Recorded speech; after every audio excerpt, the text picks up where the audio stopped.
Chapter 440. The man staggered a few steps back from this sudden attack. Xiao Chen leaped forward like a nimble leopard and tried to snatch the desert eagle from the man's hand. The man, however, seemed to be a well-trained assassin. Hence, he was highly skilled. He swiftly kicked Xiao Chen in the chest, and the latter fell to the ground, caught off guard. Yun Shishir cried out in alarm when she saw this. The man got up from the ground, raised his hand, and pulled the trigger at Xiao Chen. Bang! A silenced gunshot rang out, but little Chen had already rolled to the side the moment he pulled the trigger. He hugged the panda at the side. The man pulled out another gun and fired at him repeatedly. Bang! Bang! Bang! The enclosed space was instantly filled with the smell of gunpowder. He dodged nimbly, and with the cover of the plushie, he was not injured. However, when he looked at the panda plushie, it was already riddled with holes. That was the present he had won for Yu. Yet Xiao Chen narrowed his eyes in anger and quickly pulled out a dagger from his sleeve. Whenever he went out, he would always carry a weapon with him for self-defense. Fairy Tale Valley's security was strict, but it was only for adults. Luckily for him, the dagger finally came in handy. He quickly threw the dagger at the man. The man tried to evade it, but the space inside the haunted house was too small. His neck was still cut by the flying dagger. Due to his large movement, he accidentally knocked into the prop cabinet. With a loud bang, the cabinet toppled backward. Xiao Chen took advantage of his distraction to run toward Yun Shishir. He grabbed Yun Shishir's hand and told her, "Run! His target is you guys." Yun Shishir was scared out of her wits. She did not care why the child was here or what was going on as she ran after Xiao Chen. When they reached a fork in the road, Xiao Chen pulled Yun Tianyu along the right path. Yun Tianyu looked back, but his mommy was nowhere to be seen. It was too dark and she must have taken the wrong path. Mommy! Yu was anxious and wanted to go back to look for her. Xiao Chen grabbed his arm tightly. "Don't go. Go away. I want to find my mommy." In his desperation, Yu flung his hand away. He was worried about his mommy's safety and could not care less. Xiao Chen angrily stomped his feet and chased after him. However, when they turned the corner, they bumped into the man who was chasing after them. Yun was startled, while Xiao Yu. This man's target was Yun Tianyu. Xiao Chen immediately grabbed Yun Tianyu's arm and ran. As he ran, he said, "Don't worry. Your mommy will be fine. His target is you. He's here to kill you. Do you understand?" Yun Tianyu's eyes widened in shock. He was clearly in disbelief. The man's footsteps followed closely behind him. Xiao Chen anxiously looked back, only to see the man raise his wrist and aim at Yun Tianyu's back. He was about to pull the trigger. Xiao Chen knew that something was wrong. He immediately pounced on Yun Tianyu and pinned him to the ground. Chapter 441. Bang! The bullet pierced through the air and flew past his hair, shattering the glassware on the cabinet beside him. Not far from them was an ambulance. A few staff members rushed over when they heard the commotion. Xiao Chen seemed to have grasped at a life-saving straw as he shouted, "Uncle! Uncle! Someone's trying to kill us! Someone's trying to kill us!" The few staff members did not take his words to heart. In the haunted house, most of the frightened visitors would shout for help like this.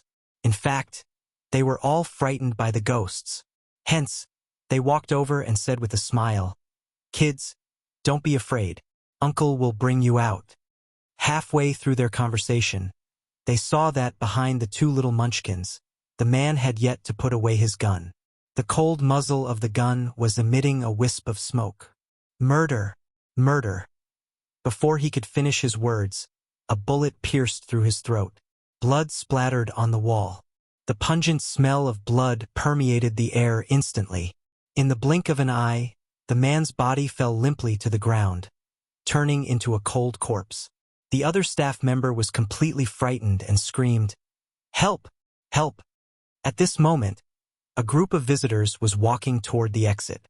When they heard the gunshot and saw the corpse on the ground, a commotion broke out. "Murder! Someone's trying to kill us! Help! Ear-piercing screams were incessant. The scene was chaotic and the crowd lost control. Using the cover, Xiao Chen got up from the ground with Yu Yu and groped for the exit. Yu Yu's mind was in a mess. On one hand, he was worried about his mother's safety. On the other hand, he wanted to know the background of this man and why he wanted to kill him. For a moment, his thoughts were in a mess. Xiao Chen pulled him along as he groped around the haunted house. With the crowd inside, he did not know where the exit was, so he did not know where it was. When he turned back to look at Yun Tianyu, he saw him clutching his chest and breathing heavily. His physical fitness was not good. Excessive running would only deplete his energy and cause breathing difficulties. "Are you okay?" Xiao Chen looked at him worriedly. Yun Tianyu was panting heavily. His small hand clutched his chest tightly as his face contorted in pain. His left hand fumbled in his trouser pocket and finally found a bottle of medicine. He swallowed the medicine, and his brows relaxed a little. Xiao Chen could not care less. He gritted his teeth and carried him on his back. Yu Yu's heart skipped a beat. "You don't speak. It's more important to conserve your energy." Xiao Chen said this as he looked around. Yun Tianyu took out his phone to check the route. Closing his eyes slightly, every escape route on the haunted house's blueprint appeared clearly in his mind. He slowly said, "I know the way. Go straight ahead and turn left at the end." "Are you sure?" Little Li Chen was a little skeptical. "Trust me." "Okay, Following Yu Yu's direction, Xiao Chen carried him and dashed toward the exit. Yu Yu had a strong sense of direction. Even in the dark, he could tell which way would lead him to the exit with the help of the dim light. Chapter 442. Xiao Chen carried him on his back with nimble steps. His physical strength was considered outstanding even among teenagers, let alone children of his age. Soon, they successfully escaped from the haunted house. Outside the haunted house, the crowd was in a mess. Amidst the chaos, Xiao Chen vaguely saw a man hiding in the crowd, searching for them. Alarmed, he ran in the opposite direction. The man turned his gaze and quickly spotted Xiao Chen and Yun Tianyu in the crowd. He followed their footsteps and followed them closely. Yun Tianyu quickly recovered and struggled to get down from Xiao Chen's back. Xiao Chen held his hand tightly. Seeing the Ferris wheel not far away, he had an idea. "Let's go." In front of the Ferris wheel, there were two long queues. With 2 VIP tickets, Xiao Chen successfully passed through the VIP passage and boarded the Ferris wheel with Yun Tianyu. The Ferris wheel slowly rose. Xiao Chen carefully looked down through the window. With his excellent eyesight, he spotted the man standing among the crowd looking up. He was shocked. This man was not simple. He did not lose them in such an environment and still managed to catch up with them. Was his tracking ability that good? In contrast to Xiao Chen's panic, Yun Tianyu calmly sat in his seat and dialed Li Hanlin's number. He requested for a security team to pick them up at the Ferris wheel within 5 minutes. After hanging up the phone, he leaned against a corner. His face was expressionless. Little Chen turned around and saw that the man's complexion was terrible. His lips were pale and he looked extremely weak. After the intense chase earlier, Xiao Chen knew that Yu Yu must be exhausted. But more than that, he thought that he had not experienced such a thrilling scene before. Hence, he thought that he was scared out of his wits, so he walked over and held his shoulders. With a slight smile, he said, "Don't be afraid. I'll protect you." He was a little nervous and worried that his younger brother would not accept him. You want to protect me?" Yu Yu looked up, but he evaded the man's intimacy and avoided his touch. He didn't seem to be moved by his closeness. Instead, he maintained a distance. It was extremely unfamiliar. Xiao Chen's outstretched hand slowly clenched into a fist. In the end, he withdrew his hand somewhat hesitantly. Her fingertips still felt the warmth of his body. It was so warm and real. Xiao Chen clutched his wrist in a daze. He felt that his younger brother wasn't as approachable as he had imagined. "How are you going to protect me?" Yu Yu questioned coldly. Clearly, he felt that the child standing in front of him was so weak. He did not believe that the child could protect him. "I'm stronger and taller than you. I can definitely protect you," Xiao Chen said stubbornly. Yu looked up slightly. His gaze was cold and indifferent. He did not seem to accept Xiao Chen's closeness, and there was a faint sense of alienation on his face. He looked at Xiao Chen. Even though he was sitting in his seat, Xiao Chen was much taller than him when he stood in front of him. He was tall enough for Xiao Chen to raise his head and look up at him. Xiao Chen was eager to prove that he had the ability to protect his younger brother. However, when his words reached Yu Yu's ears, they had a different meaning. Was this child mocking him for being shorter than him? Chapter 443. Humph. You're obviously showing off to me that you're taller than me. I'm not. You're not smart enough, so you're using your height to make up for it? Yu Yu frowned unhappily. Xiao Chen panicked and tried to explain himself. I'm not mocking you for being short. Don't misunderstand. Also, I'm not stupid. You're not stupid. Yu Yu's lips suddenly curled into a mocking smile. Then tell me, how much is 1 plus 2 plus 3 plus 4 plus 5 plus 6? Give me an answer in 5 seconds. Xiao Chen had no time to protest. He quickly stretched out his chubby little hands and started counting with his fingers. He looked serious and was racing against time. Time's up. What's your answer? 20. Little Chen's head spun as he did the math. He hated it the most. 21. Idiot. Don't call me an idiot.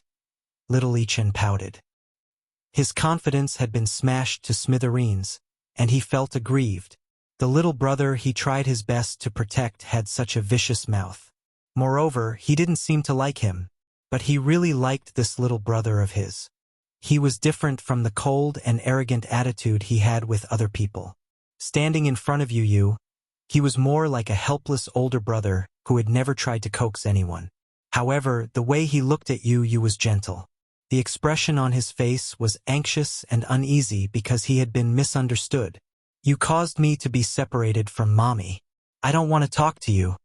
Yu Yu was anxious when he thought about how Mommy was missing and didn't know what was going on. Hence, he turned his head and ignored him. I'm sorry. I didn't do it on purpose. I didn't know she was your mommy. She's your mommy too. You didn't know? Yu Yu glanced at him coldly from the corner of his eyes. His thin lips parted slightly as he said, Mui Chen, she's your biological mommy. Remember this well. She is my biological mommy? Xiao Chen was a little confused. Initially, he knew that Yun Tianyu was his biological younger brother because blood relations could not lie. How could there be a child in this world who looked so similar to him, or even almost exactly the same? The same blood flowed in his veins. Therefore, he had an inexplicable telepathic connection with his younger brother. It had been there for as long as he could remember. He would often have a dream. In the dream, a child with the same face as him was walking far ahead while he chased after him with all his might. There seemed to be no end to the road, and no matter how hard he tried, he couldn't catch up with him. Gradually, as he grew up, he would often feel an inexplicable palpitation, or even heartache. Sometimes, his breathing would suddenly become hurried, and he would faint on the ground without any warning. Regarding his symptoms, the specialists were at a loss. After a series of examinations, they all said that his body was very healthy and did not have any illness or hidden illness. Not a clue. However, these symptoms did not stop there. They would often flare up without warning. As he grew up, his soul seemed to be able to enter that child's body in his dreams. Be it joy, anger, sorrow, or even illness, he could feel it as if it were his own body. He gradually understood that this was probably the shackles hidden in his bloodline. Chapter 444. Hence, when he first saw Yun Tianyu, he did not even question his identity and was certain that he was his younger brother. This was because the feeling this child gave him was exactly the same as in his dream. What he did not know, though, was that his biological mother was Yun Shishir. His first reaction was that Yun Shishir was Yun Tianyu's foster mother. Hence, he naturally assumed that Yun Tianyu was unaware of his real identity and had been kept in the dark all this while. Hence, he was very surprised by Yun Tianyu's words. I have a mommy, he reminded him softly. Brother, my mommy is also your mommy. Mui Chen, I only have one mommy. Yun Tianyu frowned. Although he knew that Muyaja had not mentioned who his biological mother was to Xiao Yichen, he was still dissatisfied with his brother's inability to differentiate right from wrong and acknowledge a thief as his mother behavior. Yes, she's your adoptive mother, but I can see that she treats you well. How do you say that idiom? He tried hard to recall and suddenly smacked his head. Yes, I remember now. Treat her as one's own. The corner of Yu Yu's eyes twitched violently as he angrily said, You can't differentiate right from wrong. Shut up. You're so fierce. Xiao Yichen was also a little angry. Can you not be so fierce to me? I'm your brother. That's because you don't even acknowledge your biological mother. Why should I acknowledge you? Yun Tianyu was angry at his ignorance and did not want to bother with him as he coldly retorted. He was like a summer insect that could not be compared to ice. All right, don't be angry. Xiao Yichen somewhat clumsily coaxed him. Now is not the time to bicker. Let's look for mommy together later. Yu Yu frowned but did not say anything in the end. What's your name? Yu Yu raised his head. His eyes flickered before he finally answered reluctantly, Yun Tianyu. Yun Tianyu? How do you write it? Xiao Yichen curiously grabbed his palm. Yun Tianyu wanted to retract his hand in shock, but he realized that Mu Yichen was too strong. No matter how hard he tried, he could not break free from his grip. Xiao Yichen didn't see the resistance in his eyes at all. He only wanted to learn how to write his name, so he wrote the character Yun on his palm stroke by stroke. His eyes were dark and bright as he looked at him. Is it this cloud? Yes. What about Tian? Xiao Yichen wrote the word Tian again. Is it written like this? Yes. Yun Tianyu gradually lost his patience. How could this fellow be so stupid that he could not even recognize words? The last word. Xiao Yichen wrote the word again on his palm and frowned. Is it this again? Yun Tianyu furrowed his brows in displeasure. It's the bless in bless. How do you write it? Yun Tianyu was so infuriated by him that he almost lost his temper. He coldly spat out, Idiot! Stop talking. Being together with him was dragging down his IQ. Xiao Yichen then took out his phone and searched for how to write the word. Yun Tianyu suddenly saw the watch on his wrist. Frowning, he grabbed his wrist. Where did you get this watch? My daddy gave it to me for my birthday, Xiao Yichen answered. Looking at the smartwatch on Yu Yu's wrist, he asked curiously, Who gave it to you? Chapter 445. My mommy gave it to me as a birthday present. Yun Tianyu suddenly thought of something. Are your watch's GPS and Bluetooth functions turned on? Yes. Turn it off, he ordered at once. What's wrong? Don't ask so many questions. Turn it off first. With that, he turned off his watch's Bluetooth and GPS functions. Xiao Yichen did not know why he made such a request, but he did as he was told. Yun Tianyu suddenly felt that something was amiss. What was even stranger was that the Ferris wheel, which was supposed to run for 5 minutes, did not stop even after 10 minutes had passed. It had already spun for so long, and it showed no signs of stopping. Was it malfunctioning? A sense of uneasiness rose in his heart. He had a feeling that the Ferris wheel had been spinning for so long. It was not as simple as a malfunction. He stood up and walked to the door. With his hand on the door, he looked at the crowd through the window. At that moment, the machine suddenly shook violently. The inside of the carriage swayed for a moment. Then, the operation of the machine came to a sudden halt. The Ferris wheel suddenly stopped running.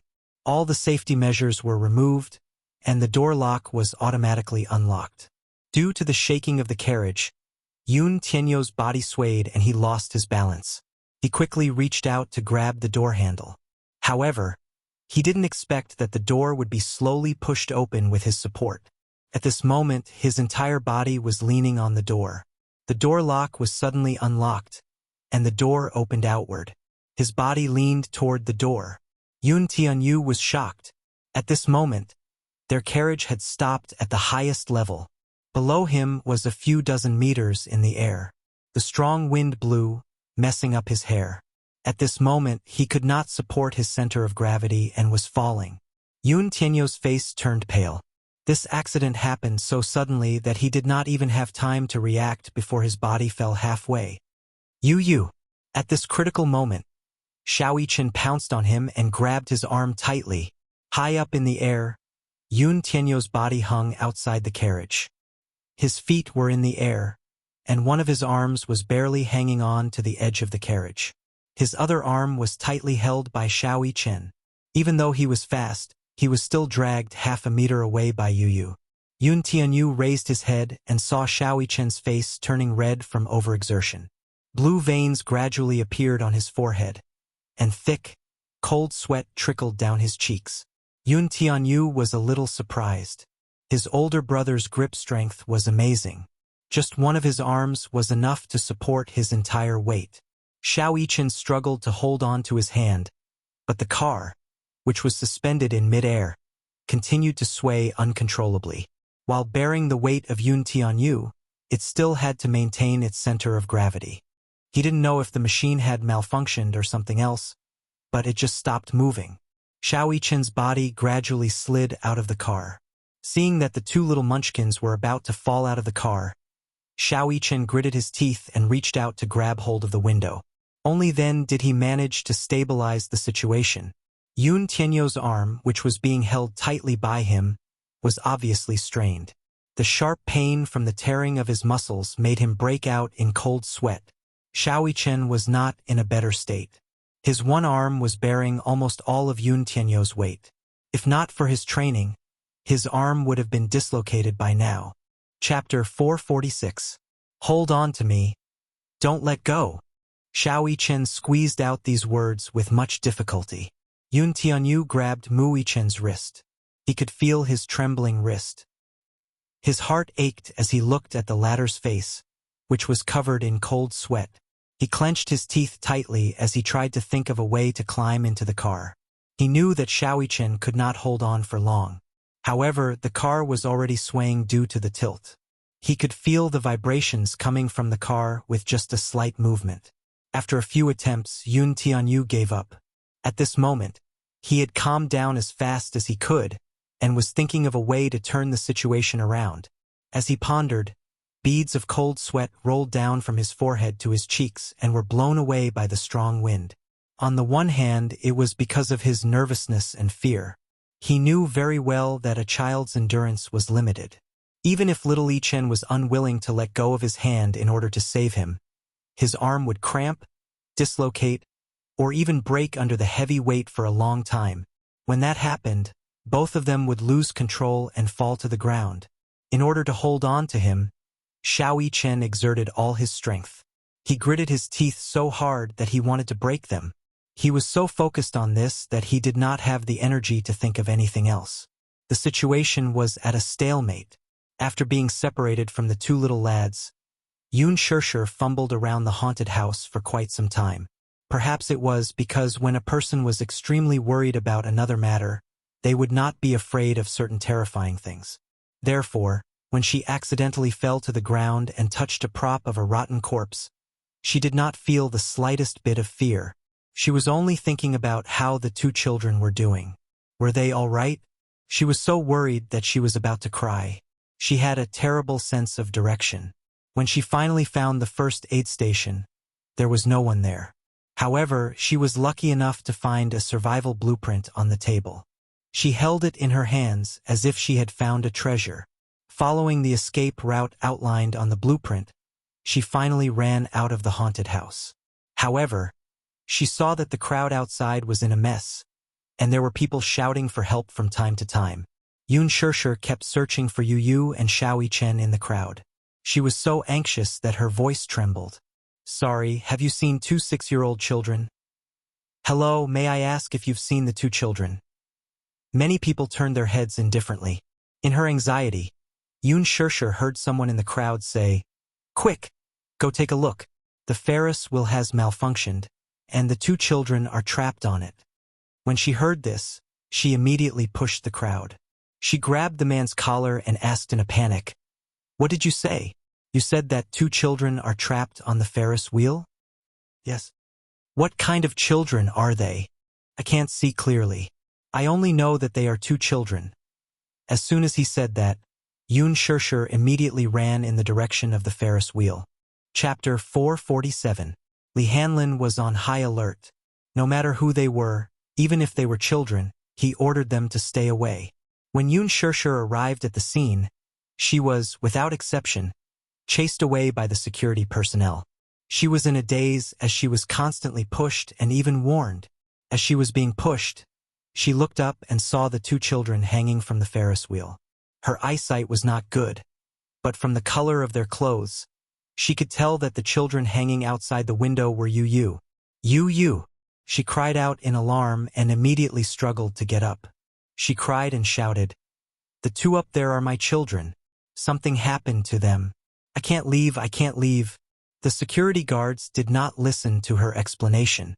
Li Hanlin had ordered that no matter who they were, they should stay away and not get close. Yun Shirshir held back her tears and said, "I don't know who gave you the order, but please understand that I am the mother of those two children. Please tell them to let me go." The two security guards looked at each other. In the end, they still felt a little sympathetic. Seeing that there was nothing suspicious about her, they didn't dare to take it lightly and sent someone to report it. Not long after, Li Hanlin arrived. When he saw that it was Yun Shirshir, he immediately said, "Miss Yun, you're here. Principal Li, why are you here?" Yun Shirshir was shocked, but she did not have time to think. Yu is up there. My two children are up there. What should I do? Don't panic. I've already sent someone to think of a way. Li Hanlin held the walkie-talkie. When will the emergency backup arrive? Mr. Li, we're already thinking of a way, the person reported. D***MN. Li Hanlin gritted his teeth and cursed. The staff had just reported that the Ferris wheel had malfunctioned, not because of the machine, but because of human error. Human error. This meant that the Ferris wheel malfunction was not accidental, but premeditated. He had sent someone to check the surveillance footage, but before the Ferris wheel malfunctioned, the closed-circuit system had been cut off, so all the surveillance footage during that period of time had been lost. Right now, he couldn't think of anything else. He could only wait for help. The malfunction of the Ferris wheel had been fixed, but when the children were in danger, they had to consider their safety first, so it could not be started. Yun Shirshir stood at the bottom of the Ferris wheel and stared at the carriage hanging at the top with trepidation. Due to the tilt on one side, the carriage seemed to be on the verge of collapsing. Yun Tianyu was hanging outside the carriage for an unknown period of time. The strong wind was blowing at high altitudes, and his body was already thin and frail. Her heart clenched tightly. She nervously covered her mouth as tears streamed down her face. She wanted to do something, but she was completely powerless at the moment. The only thing she could do was to watch helplessly. This feeling of powerlessness and defeat filled his entire body. If she could, even if she had to use her life in exchange for the safety of these two children, she would not hesitate to do so. Inside the Ferris wheel, Xiaoyi Chen and Yun Tianyu had been in a stalemate for more than 10 minutes. Both of them were on the verge of exhaustion. Chapter 448. One of his hands was fastened to the car's safety handrail, while the other was gripping Yun Tianyu's arm tightly. His eyes were fierce and focused. Perhaps due to the force exerted by him, he had unknowingly bitten the corner of his lip, causing a trickle of blood to seep out. Yun Tianyu reached out his hand again, wanting to hook onto the car door, but the distance was not enough, so he gave up once more. Time ticked by second. Xiaoyi Chen's strength was rapidly depleting. He forced his eyes open. Even though sweat had seeped into his eyes, he did not dare to blink.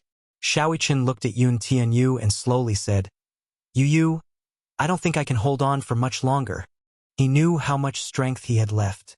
10 minutes was already the limit of the limit.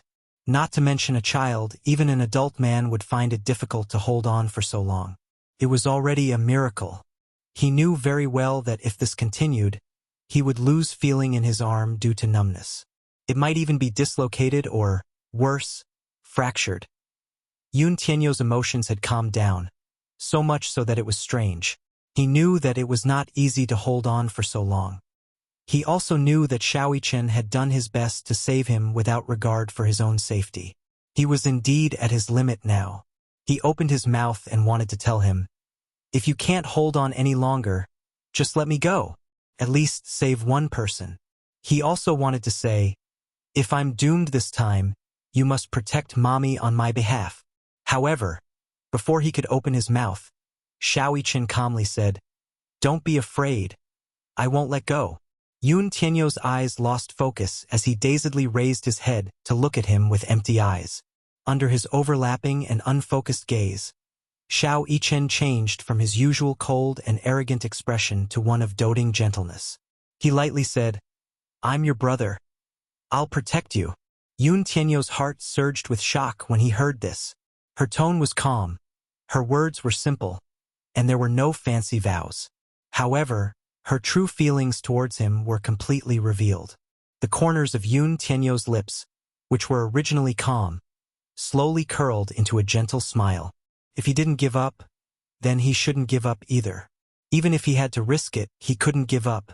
Yun Tianyu gently closed his eyes, and the entire structure of the car appeared in his mind. With a rough idea in mind, he said, "I have an idea." Xiaoqian frowned and immediately asked, "What is it?" "Behind you, the seat should be equipped with a seatbelt. Do you see it?" Xiaoqian turned around and saw the seatbelt. He nodded in response. "I see it. It has a bearing capacity of 200 kilograms. Can you catch it?" "Let me try." "Wait," Yun Tianyu said. "If a person exerts force with both hands at the same time, it's easy to dislocate both arms." Xiaoqian was stunned. "Then what should we do?" "Now, I'll grab your arm with both hands. You can use less strength with this arm. Then, carefully grab the seatbelt and use the seatbelt to pull me up." With that, he paused for a moment before continuing. "Needless to say, your arm will be dislocated if you do that." Chapter 449. Xiaoqian ignored his last sentence. He tried his best to hold on to the safety lever and leaned his body forward slightly to ensure that Yun Tianyu could grab hold of his arm with both hands. Their actions caused the security personnel below to exclaim in alarm. They were all professionally trained security personnel and were well aware of the limits of the human body. They knew that such an action was extremely dangerous for Xiaoqian. Yun Shishir watched on with trepidation. Her heart was beating faster and faster. She was constantly in agony. Yun Tianyu quickly grabbed hold of Xiaoqian's arm. Although his grip was not as strong as Xiaoqian's, in this extremely dangerous situation, a person's instinctive will to survive came into play. He gritted his teeth, grabbed hold of Xiaoqian's arm and said, "I've got a firm grip. Are you sure?" Xiaoqian was clearly worried that his grip was not strong enough. If he let go, you would fall. "Yes. Go grab that safety belt." "Okay. Be careful. You must tell me if you can't hold on." With that, Xiaoqian reached for the safety belt. He failed to grab hold of it after several attempts. However, he was not discouraged. He was racing against time, knowing that every second was a great test for Yun Tianyu. Finally, after much effort, he managed to grab hold of the safety belt. After wrapping the safety belt around his wrist a few times and holding it tightly, Xiaoqian turned his head and said, "I've got it. Now I'll pull you up. You must hold on to my arm." "Okay." Yun Tianyu was silent for half a second before he vowed, "I know you can do it. I believe in you." "Okay."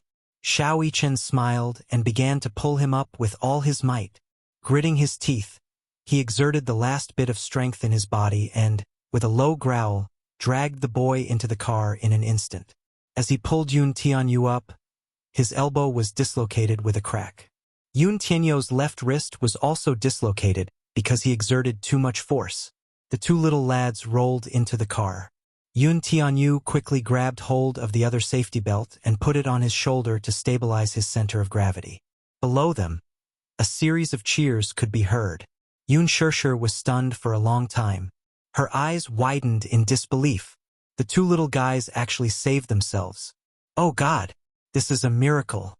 Only when the car door was closed and locked by Xiaoqian did she believe that a miracle had truly happened. In her agitation, tears fell like rain. Her body, Due to the momentary relaxation after excessive tension, she was limp. She half knelt on. Until now, her heartbeat was still unable to calm. As dislocated. 2. For a moment, his heart was filled with mixed feelings. However, he seemed to be able to tolerate pain. Even though his wrist was dislocated and deformed, his face remained as calm as still water. Instead, he was more concerned about Yun Tianyu's arm. "How's your wrist?" "I think it's dislocated." Yun Tianyu could not tolerate pain, but he was strong enough to endure it. Even though he was drenched in cold sweat, he did not cry out in pain. After a moment of silence, he was still worried about Xiaoichen's injury. Chapter 450. "Are you okay?" he asked softly and carefully. His tone was no longer as cold and distant as before. Xiaoichen was agitated by his change in attitude. Although he did not show it on his face, it was reflected in his trembling voice. "I am fine. Your elbow is dislocated. Does it hurt?" "It should be very painful. After persisting for so long, his nerves must be numb." Now, with a dislocated elbow, Xiaoichen hurriedly consoled him. "Don't worry. I'm used to it. This is a common occurrence during training." A child's world was very simple. Perhaps Yun Tianyu was previously hostile toward Xiaoichen and Mu Yaja. He was afraid that these two would barge into his carefully guarded world and snatch away his mommy's love. However, a friend in need was a friend indeed. He was not heartless or cold-blooded. Moreover, they were connected by blood. Looking at Xiaoichen's injured arm now, his heart ached more or less. Yun Tianyu gave Li Hanlin a call and asked him to start the Ferris wheel. Li Hanlin immediately picked up the walkie-talkie and asked the control panel to start the machine. The Ferris wheel slowly resumed operation. The two little lads sat facing each other. Both of them looked quite disheveled. Their hair was messy, their cheeks were wet with cold sweat, and their faces were flushed red. However, when they looked at each other, they seemed to have an innate understanding and smiled at each other. "You're better than I thought." Yun Tianyu pursed his lips and gave a rare compliment. It was very rare for him to praise someone. This time, however, it was from the bottom of his heart. If not for Xiaoichen's strong physique, who had persisted for so long, he really did not know what would have been waiting for him. Xiaoichen blushed shyly at this compliment. He opened his mouth a few times, but no words came out. He was obviously shy. The Ferris wheel slowly descended to the ground. The tourists poured out of the car like a tidal wave. The security personnel were in charge of guiding the crowd. When Yun Tianyu and Xiaoichen came out holding each other's arms, Yun Shirshir broke through the crowd and ran toward them. When Xiaoichen saw Yun Shirshir, his heart skipped a beat. Then he felt a surge of warmth. He had narrowly escaped death, and the first person he saw was this woman. Even though he still didn't know who this woman was or if she was his biological mother, he still felt that it was great. His heart felt very warm. To be honest, if this gentle woman in front of her was her mommy, how good would that be? He did not hold much affection for Mu Wanru. After all, he was not her biological child. Mu Wanru's love for him was only superficial. However, no matter how well she did it, the child could not feel any maternal love from her. Naturally, he would not be close to her. Like her very much. If this woman was his biological mother, then he would acknowledge her without hesitation. If she was his mommy, then it would be a very blissful thing. Xiaoichen clenched his fists tightly. He was a little nervous. When Yu saw her, his originally calm face immediately changed to one of grievance and shock. He pouted his little mouth and his watery eyes were instantly filled with tears. "Mommy, Wu." Her voice was so sweet that it scared Xiaoichen. The latter's face was filled with horror and disbelief. It was even more frightening than when he was in imminent danger. Chapter 451. Why, he was calm and collected earlier, but why did his IQ seem to drop by 8 levels the moment he was in front of Yun Shirshir? He was just like a childish child acting coquettishly in front of his mother. Was this an act? Xiaoichen was dumbfounded. Yun Tianyu was agitated that Yun Shirshir was safe and sound. On the one hand, He was whining to her so that Yun Shirshir could comfort him. His skills were naturally top-notch, so tears streamed down his face instantly. Seeing this, Yun Shirshir felt as if a knife was being twisted in her heart. It was about to shatter into pieces. She immediately half-knelt in front of him and carefully pulled him into her embrace. Her throat was choked with sobs. You, my baby, don't cry, don't cry. Mommy is here. Mommy is here. Yun Shirshir kept comforting him. Her heart was in so much pain that she forgot about Xiao Chen, who was standing at the side. Yun Tianyu held his dislocated wrist and said delicately, "Mommy, my wrist is broken. It hurts?" His coquettish tone was the complete opposite of his cold and calm tone on the Ferris wheel. Xiao Chen almost vomited blood. He could not tell at all. His younger brother was so good at acting spoiled. Yun Shirshir looked at his dislocated wrist and felt her heart wrench. When she looked at Yun Tianyu's pale face, her tears flowed uncontrollably. Her heart was in so much pain that she wished that she could bear all the pain that Yun Tianyu was suffering. You're injured. It's Mommy's fault. Mommy didn't protect you well." Yun Shirshir's heart was in so much pain that it felt as if a knife was being twisted in her heart. She kept apologizing to Yu, feeling that she had not fulfilled her responsibility to protect the child. She blamed herself endlessly, and her heart ached so much that her tears fell like rain. Xiao Chen stood by the side and watched helplessly. His heart ached.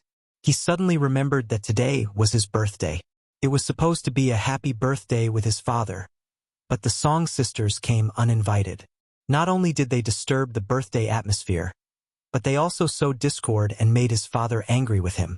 They even left him alone in the amusement park. Mu Yaja knew that this was a punishment. However, after experiencing such a dangerous situation, Mu Yaja's heart was filled with complaints and grievances. Suddenly, he was envious of Yun Tianyu.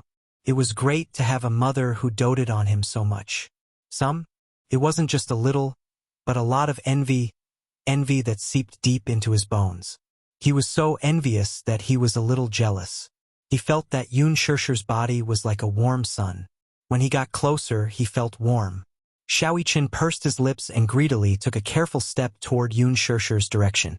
He got closer and closer. It was as if he would be satisfied just by standing a little closer to her. Yun Tianyu caught his little action from the corner of his eye. He lifted his head from Yun Shirshir's embrace and looked at him. Following his gaze, Yun Shirshir looked up as well.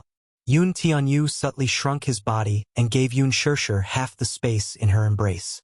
He hugged her shoulders and whispered into her ear, "Mommy, Big Brother saved me. His name is Mui Chen. Big Brother." Although he did not call him Big Brother in front of Xiao Chen, it was enough to prove that he acknowledged Xiao Chen from the bottom of his heart. This meant that he acknowledged this big brother. Chapter 452. It was just that he had always been shy about expressing it. However, it was precisely because he approved of it that he gave up half of the space in Yun Shirshir's arms. In the past, he had never liked any child sharing Yun Shirshir's love with him. But now he had thought it through. He shouldn't have been so selfish. This way of thinking was a little too childish. Mommy probably liked Xiao Chen too, right? If he stood in the way, Mommy would definitely be sad. He would never do anything that would make Mommy sad. Yun Shirshir looked at Xiao Chen. At this moment, he was standing helplessly in front of her, holding his dislocated arm. He looked a little uneasy. Her gaze fell on his deformed elbow joint, and her heart ached even more.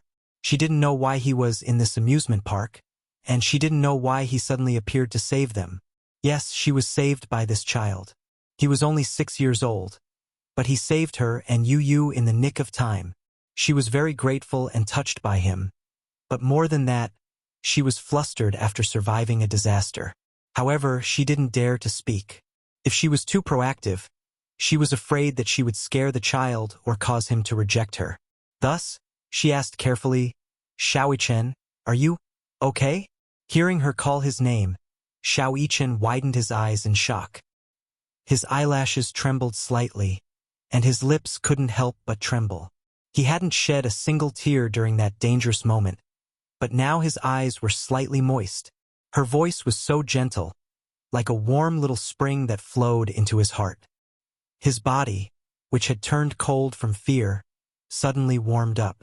He didn't know how to respond to her and appeared a little clumsy. He wanted to tell her that he was fine and that he didn't want her to worry. But subconsciously, he wanted to tell her that his dislocated arm was actually very painful. The thrilling experience he had just experienced had left him in a state of shock. The fear in his heart had yet to dissipate, and he was hoping for her comfort and heartache. He had never been good with words, so he didn't know how to express his feelings. Yun Shirshir was also very patient. She extended her palm to him and slowly opened it. "Come, let me have a look, okay?" He looked at Yun Shirshir's outstretched hand. It was as white as jade, and her fingers were long and slender. They were warm and soft. It was especially beautiful. She thought of Mu Wanru's hands.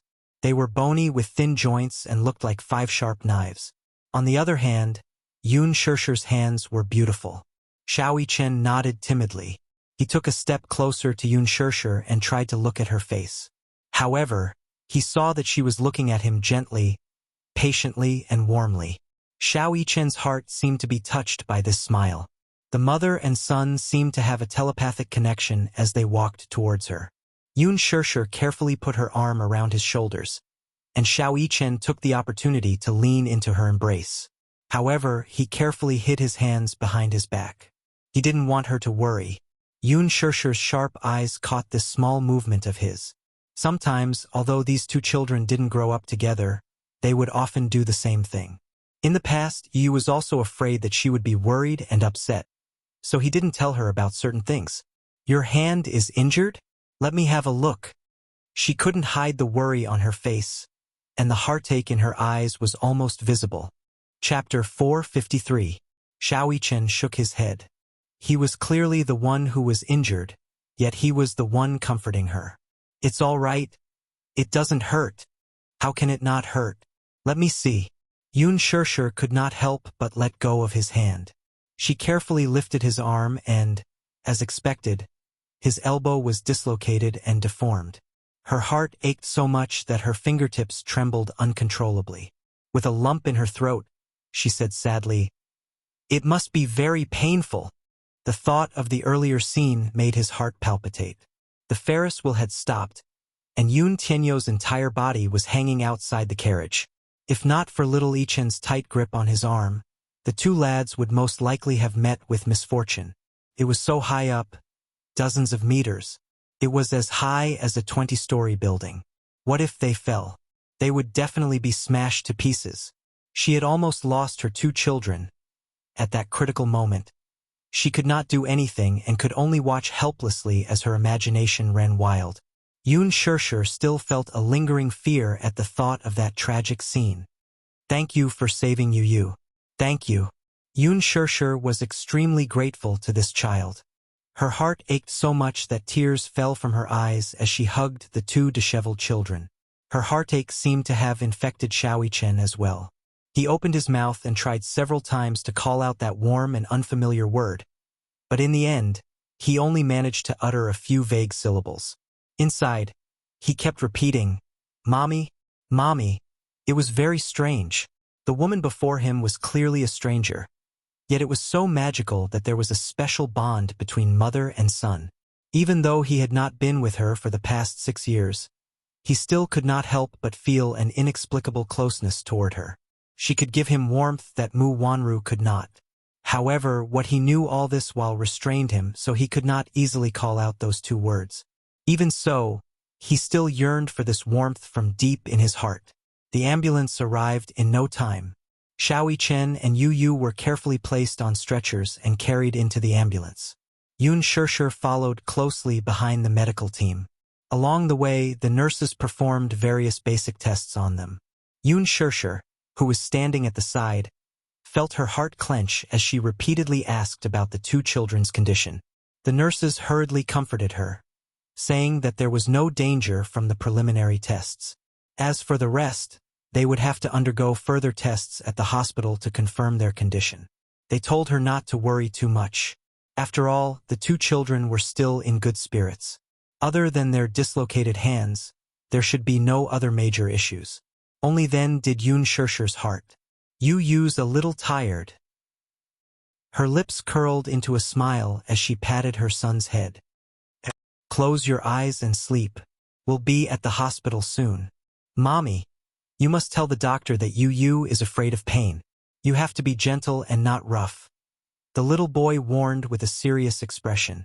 Yun Shusher did not know whether to laugh or cry. The nurses at the side laughed as well. Little boy, don't worry. We'll be very gentle. Don't worry. Then I'm relieved.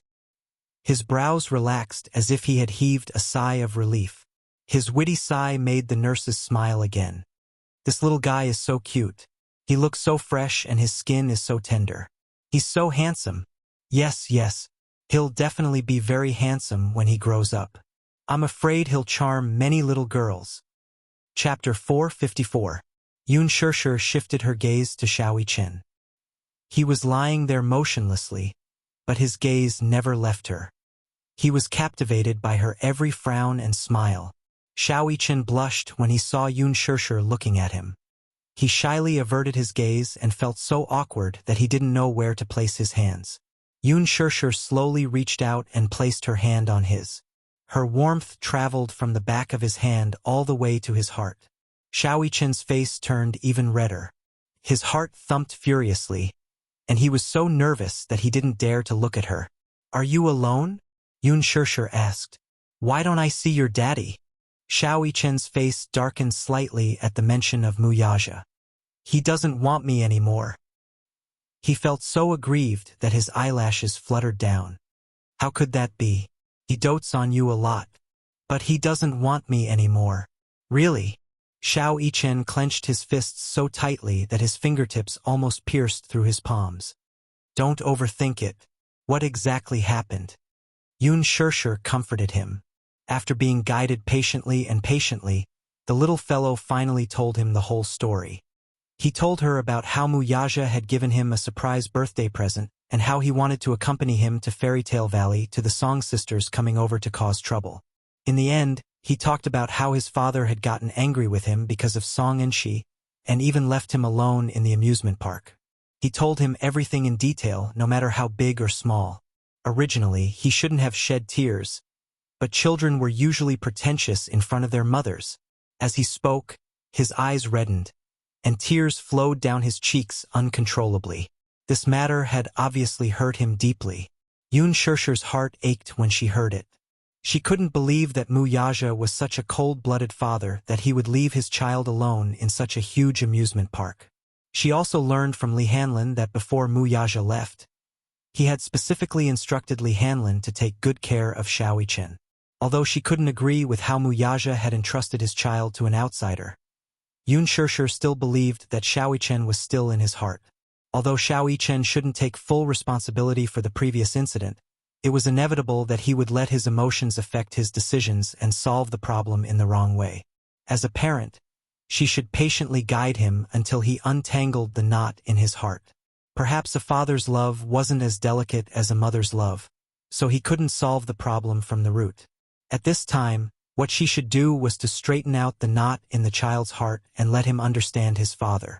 She shouldn't stand on the child's side and instigate conflict. Hence, she said, your daddy definitely cares about you. You shouldn't think of him that way. He cares about Song Enya and Song and Shi. Not me. Xiao Chen held back his tears and said with reddened eyes, Today is my birthday. We should celebrate it properly. Yun Shusher patiently comforted him again, telling him not to think too much. The ambulance soon arrived at the hospital. The two little guys were carried to the operating trolley and hurriedly sent to the emergency room. Yun Shusher anxiously followed behind until she was politely blocked outside the door by a nurse. She then sat on the long bench outside the door in a daze, not knowing what to do. Chapter 455. Inside the doctor's office at the hospital, Song Enya sat anxiously in front of the doctor.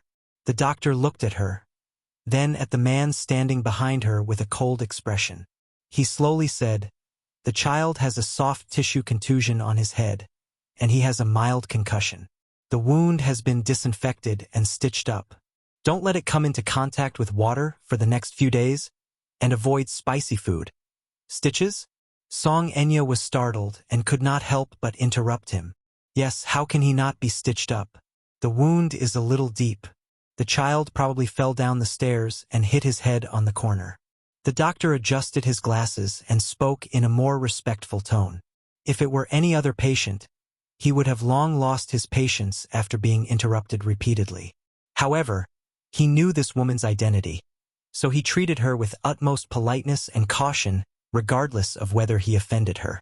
Song Enya was stunned. Is the wound that deep? Concussion? Is it that serious? The doctor patiently explained. It's just a mild concussion. It's not particularly serious, so there's usually no need for special treatment. He'll slowly recover with proper rest. Will there be any impact on the brain? Will there be repercussions or something like that? No.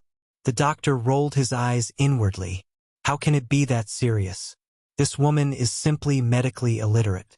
Song Enya asked many more questions, most of which were whether the stitches on the back of Song Enshi's head would leave a scar. The answer was yes. It was inevitable that there would be a scar, and it would be difficult for hair to grow in that area in the future. Fortunately, the wound was not too big. It was only 3 stitches, and the area was about the size of a thumb. Girls had a lot of hair, so they just needed to cover it up. Mu Yaja's thoughts, however, were not on Song Enshi at all. In fact, he knew Xiaoichen's character very well. Song Enshi kept saying that Xiaoichen had pushed her down and even bullied her. However, the truth was that he was not present at the scene, so he could only know a thing or two about the situation from the child. The only thing he was certain of was that Xiaoichen would not do such a bad thing. Compared to children his age, his personality was considered more mature. Therefore, he rarely played with children his age and always felt that they were childish. Therefore, it was even more impossible for him to take the initiative to bully a child, let alone commit such a vile act. However, the situation at that time was rather chaotic, and he did not have the time to understand what had happened. Song Enshi's cries alone were enough to give him a headache. At that time, the situation was urgent. The only thing he could do was to send the child to the hospital as soon as possible. After the incident, he deduced that Song Enshi and Xiaoichen must have gotten into some sort of conflict. Regardless of who started the conflict, Song Enshi must have bitten Xiaoichen first. In a moment of desperation, Xiaoichen pushed her away. Xiaoichen was a child who knew his limits. He had once warned him not to bully other children with violence. He had always been strict with himself and had done a good job. Perhaps Song Enshi had been pushed and tripped on the steps, causing her head to bleed. That was probably the case. That was his guess. As a father, of course, he would choose to believe in his child. Moreover, his love for Song Enshi was just for show. Xiaoichen was his real son. If he didn't love him, who would he love? Chapter 456. He, too, wanted to give Xiaoichen an unforgettable and blissful birthday. He had also pushed back many cases and even ended his agenda early to rush back and give him a surprise. But who would have thought that this birthday party would end in such a way where both sides would suffer? When they walked out of the doctor's office, Mu Yaja strode in front with Song Enya trailing behind him. She looked at the man's tall and handsome back and wanted to say something several times, but she stopped herself each time. This man's lofty image in her heart had always been irreplaceable. She had liked to stick to him since she was young. Logically speaking, since Jiang Qiming and Jiang Yishan were nieces, she should address this man as uncle. However, she felt that calling him uncle was too distant, so she always called him Brother Mu, as if this form of address was more intimate. As she grew older, this feeling gradually evolved into a young girl's throbbing heart and adoration. Although the two were related by blood, there were many marriages between cousins in the rich and powerful society, so there were no restrictions. She had dreamed of becoming Mu Yaja's bride since she was young. This had always been her wish. It was just that he already had a fiancé. This became the biggest thorn in her heart. There was no doubt that Mu Yaja was a perfect man. She was proud and arrogant, thinking that only such a man was worthy of her. The Song family was one of the most powerful and influential families in the capital. In terms of status, she and Brother Mu were a true match. that Mu Wanru, who came from nowhere, was not qualified to be Brother Mu's fiancé. Song Enya looked down on her very much. After deliberating for a moment, she caught up with Mu Yaja and walked beside him. She said cautiously, "Brother Mu, there are some things that I don't know if I should say." Mu Yaja, who was in a state of turmoil, only frowned when he heard her words. He walked into the smoking room, took out a cigarette from the cigarette box, lit it, and took a deep puff. Song Enya followed him in. Seeing his cold face and furrowed brows, she immediately thought of something and said, "Brother Mu, are you worried about Xiaoichen?" Mu Yaja looked up at her but did not say a word. Song Enya continued, "Although Xiaoichen shouldn't have bullied Enshi like that. Brother Mu, you were too cruel to leave him alone at the amusement park. Xiaoichen may have trained in the special forces since he was young. But do you really feel at ease leaving him alone?" Ease? Of course, he was worried. He regretted it the moment he left him behind. However, as a father, the dignity he should have was not to be looked down upon. Little Ichen had never disobeyed him, especially in front of outsiders. He had always been strict with him. In such a situation, even if he felt wronged, he should have suppressed it no matter what. He should not have added fuel to the fire. A 6-year-old child should give way to a 5-year-old girl. This was the philosophy of the upper-class gentleman and the family's unspoken rule. It was not to be violated. He just wanted to teach him a lesson. Besides, how could an insensible child be angry with her? How could that be? However, Mu Yaja did not say anything. Disciplining the child was his family's business, and he did not like outsiders interfering. Chapter 457. Mu Yaja's eyes flashed with impatience at his niece's words. Song Enya did not bother to look at his expression as she continued, "Still, it's good to teach the child a lesson. Children shouldn't be spoiled, especially boys. If they don't follow the rules from a young age, they won't be like those hedonistic sons of rich families when they grow up. They won't be disciplined and will ruin the family's discipline. Because of this, I don't think you've done anything wrong." Her words didn't go through the filter of her brain. Mu Yaja narrowed his eyes slightly, and displeasure quickly appeared on his face. And she has never suffered like this before. She even had to get 3 stitches in her back. Oh my God, she's always been vain. If she finds out about this, she'll definitely kick up a fuss. "Enya." Mu Yaja flicked the ash off his cigarette and took one last puff before extinguishing it in the ashtray. He then slowly said, "Mu Chen is my son." Huh? She did not understand his expression, let alone the meaning behind his words. No matter how bad it is, it's not up to outsiders to judge. His voice was not loud, but it was powerful and filled with coldness. She was stunned. Only then did she realize that what she had said earlier was indeed inappropriate. She was extremely vexed. "Brother Mu." Mu Yaja looked at her coldly, his tone icy. "I dote on you because you're my cousin. You've been willful since you were young. Perhaps everyone dotes on you. But I think you know that there are some bottom lines about me that can't be crossed." Song Enshi's heart skipped a beat. She repeatedly adjusted her expression before she awkwardly tugged at the corner of her lips. "Brother Mu, I'm sorry. I understand what you mean. I went overboard. Besides, you should go back and ask your sister what she did to anger Ichen." Mu Yaja walked up to her. "Today is his birthday, and I should have accompanied him. I shouldn't have come with you guys in the first place. I'm very unhappy that this happened, too." He was angry. Startled, Song Enya quickly explained, "No matter how willful and she is, she can't possibly. This matter ends here. Don't talk about it anymore." Mu Yaja interrupted her impatiently and walked around her. Song Enya could sense that something was amiss.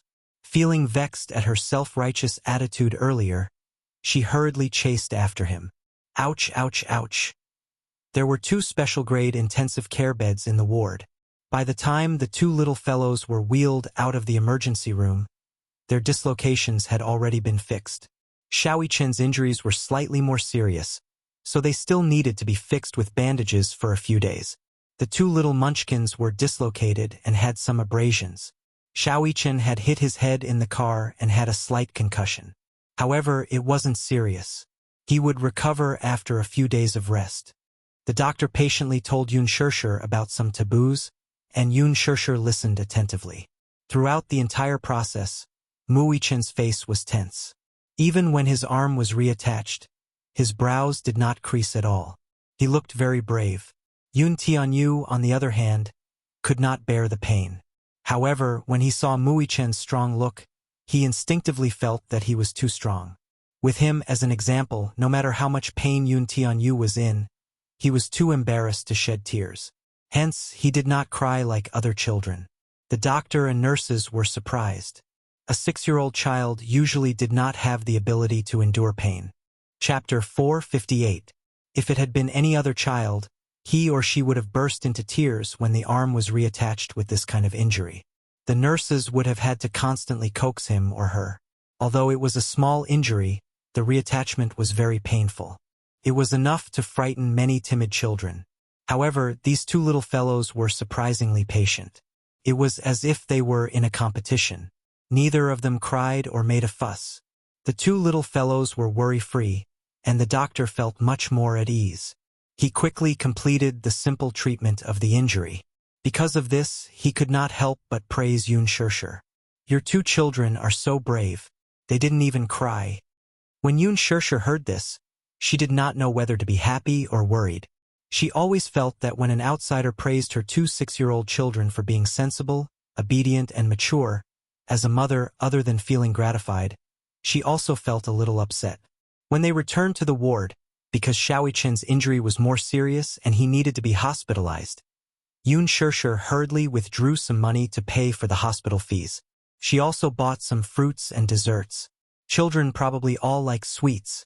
Yu loved to eat Western biscuits and tiramisu. This time, Yun Shirshir specially went to a Western biscuit shop and bought 2 sets. She also specially selected many different flavors and put in a lot of effort. Xiaoyichen had never eaten tiramisu before. When he took a bite, his eyes lit up. Yun Shirshir was naturally happy when she saw that he liked it. She fed him mouthful by mouthful. Xiaoyichen, who was originally tense, gradually revealed a sincere smile. "Is it good?" Yun Shirshir asked and fed him another mouthful. Xiaoyichen's eyes moved. He opened his mouth and took a mouthful. Milk foam filled his mouth. His heart felt warm. Mu Wanru had never fed him like this. The last time his daddy fed him was when he had a high fever and couldn't get out of bed. Daddy's actions were not as gentle as this. He seemed a little stiff and often scalded his mouth. Yes, so sweet. I want more." Xiaoyichen happily curled his lips and licked the tip of his tongue. His eyes and brows resembled Mu Yaja, but when he smiled, he was so cute and cheeky. He was extremely adorable. This child should smile more. He was very cute. She recalled the first time she saw him. His face was stern and cold. He turned around indifferently, but the coldness on his face made her heart palpitate. He looked exactly like that man when his face was tense. The father and son were exactly the same. However, a 6-year-old child was at his most innocent and naive. He should smile more.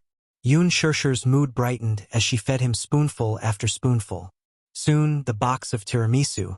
Alas, the boy did not seem to have had enough. With a greedy look, his gaze swept across the desserts. She could read his mind at a glance and smilingly said, "You can't eat too much desserts, or else your teeth will rot. It's nothing. How about another pastry?" "I want more." Xiaoyichen's eyes revealed his desire. His coquettish skills were not as good as Yun Tianyu's, so this level of desire was equivalent to him acting coquettishly to her. Yun Shirshir could not win against him. She repeatedly reminded him, "It's the last one." Thus, she opened the wrapping paper of the pastry. Xiaoyichen was secretly delighted. A child could not hide his thoughts, and this joy quickly surfaced on his face. Yun Shirshir did not know that he was not being greedy. He was clearly enjoying the process of her feeding him gently. No matter how much he disliked the pastry, he still found it delicious. Chapter 459. The pastry was small, but Yun Shirshir was afraid that the child would choke on it, so she deliberately broke it into 2 pieces. She then poured some milk into the pastry, dipped it in it and fed it to him. A woo! Xiao Chen took a bite of the pastry. Combined with the milk's aroma, it tasted pretty good. Perhaps it was because Yun Shishir fed it, so it tasted good no matter what. Is it good? Yummy, yummy, Xiao Chen said with satisfaction. The mother-son pair looked at each other and smiled warmly. Yun Tianyu lay on the hospital bed with a gloomy face. He seemed to be unhappy. He pouted, feeling that Mui Chen had taken away his privilege. Why did mommy only care about coaxing him and not asking him about his condition? Yun Tianyu suddenly felt a little regretful. He was indeed a little selfish. He was still a little reluctant to cede Yun Shishir's love to Mui Chen. Initially, he had enjoyed all of her love and affection, but now he had no choice but to accept it. Now, however, he had to give away half of it, or even more. His heart ached a little. Hence, he covered the area where the bandage was wrapped and let out a few pitiful moans. Yun Shishir heard his moans and felt as if a knife was being twisted in her heart. She seemed to realize that she had neglected the little guy, so she immediately turned to Yun Tianyu and asked anxiously, Yu, what's wrong? Does your wound hurt? Yun Tianyu shook his head and pretended to be strong. It doesn't hurt. It must hurt. Mommy heard it. Yun Shishir rubbed his little cheeks. Yu has suffered. Mommy, give me a kiss. Yun Shishir leaned over and planted a kiss on his forehead. Yun Tianyu was elated, but he proudly said, Is one kiss enough? No. Okay. Mommy will give you 2 more kisses. Yun Shishir coaxed him. She then cupped his pink cheeks and gave him 2 more kisses. Yu then pursed his lips in satisfaction. The tears at the corners of his eyes had yet to dry, so he said coquettishly, Yu's mouth is dry. I want to eat an orange. All right, Mommy will peel it for you. Yun Shishir dotingly scratched his nose bridge, then took out an orange and quickly peeled it. After peeling, she immediately separated the peeled tangerine into bags and fed it to him, piece by piece. With teary eyes, Yun Tianyu opened his mouth and took a bite of the orange. The sweet and sour juice immediately filled his mouth. Only then did his expression soften a little. Lying on the other bed, little Ichen stared at her with wide eyes. Inwardly, she was a little envious of the meticulous care Yun Tianyu received. Licking her dry lips in envy, she imitated Yun Tianyu and meekly called out, It hurts. Ugh. Yun Tianyu's expression froze for a moment. Was this lad imitating him? Yun Shishir was startled. She immediately turned around and caressed Xiao Yichen's cheek with her warm palm. She asked with concern, Where does it hurt? It hurts here. Xiao Yichen desperately squeezed out 2 pitiful tears and pointed to the dislocated shoulder. It hurts so much. Is it serious? Could it be that you didn't reattach it properly? Yun Shishir was nervous and at a loss. Xiao Yichen immediately comforted her. It's okay. The doctor reattached it for me. It just hurts. I'll be fine after eating some biscuits. Yun Shishir. Yun Tianyu. Chapter 460. He did not even frown when the doctor treated his arm in the emergency room earlier. Yet he was already acting pretentious when his mommy peeled an orange for him. Yun Tianyu's face was sullen. What was worse was that his mommy had fallen into his trap. Hence, she obediently peeled an orange for him by his bedside. Yun Tianyu was a little displeased. This rascal was clearly trying to snatch his mommy away from him. Wasn't he? How could he let him have his way? Yun Tianyu's eyes turned to Yun Shishir, and he waved his hand. Mommy, Yu wants to pee. Mui Chen. Yun Shishir rushed over at once. She took the toilet paper from the drawer and carried Yun Tianyu to the bathroom. While Yun Shishir was carrying him, Yun Tianyu stuck out his tongue at Mui Chen and made a face at him. He then smugly allowed Yun Shishir to carry him away. Mui Chen was completely speechless. He did not think about Yun Tianyu's skills, though. Although he was young, he had Yun Shishir under his thumb. How could Mui Chen be his match when it came to fighting for favor? Perhaps Yun Tianyu was no match for him in terms of skills. However, Mui Chen was no match for Yun Tianyu when it came to scheming. Hence, In the bathroom, Yoon Tian-yu, who had taken off his underwear, began to stall for time. I can't pee. After a long while, he blurted this out. Yoon Shirshir did not know whether to laugh or cry. Mommy will help you put on your underwear. Then, I don't want to. Ha! Yoon Shirshir was baffled.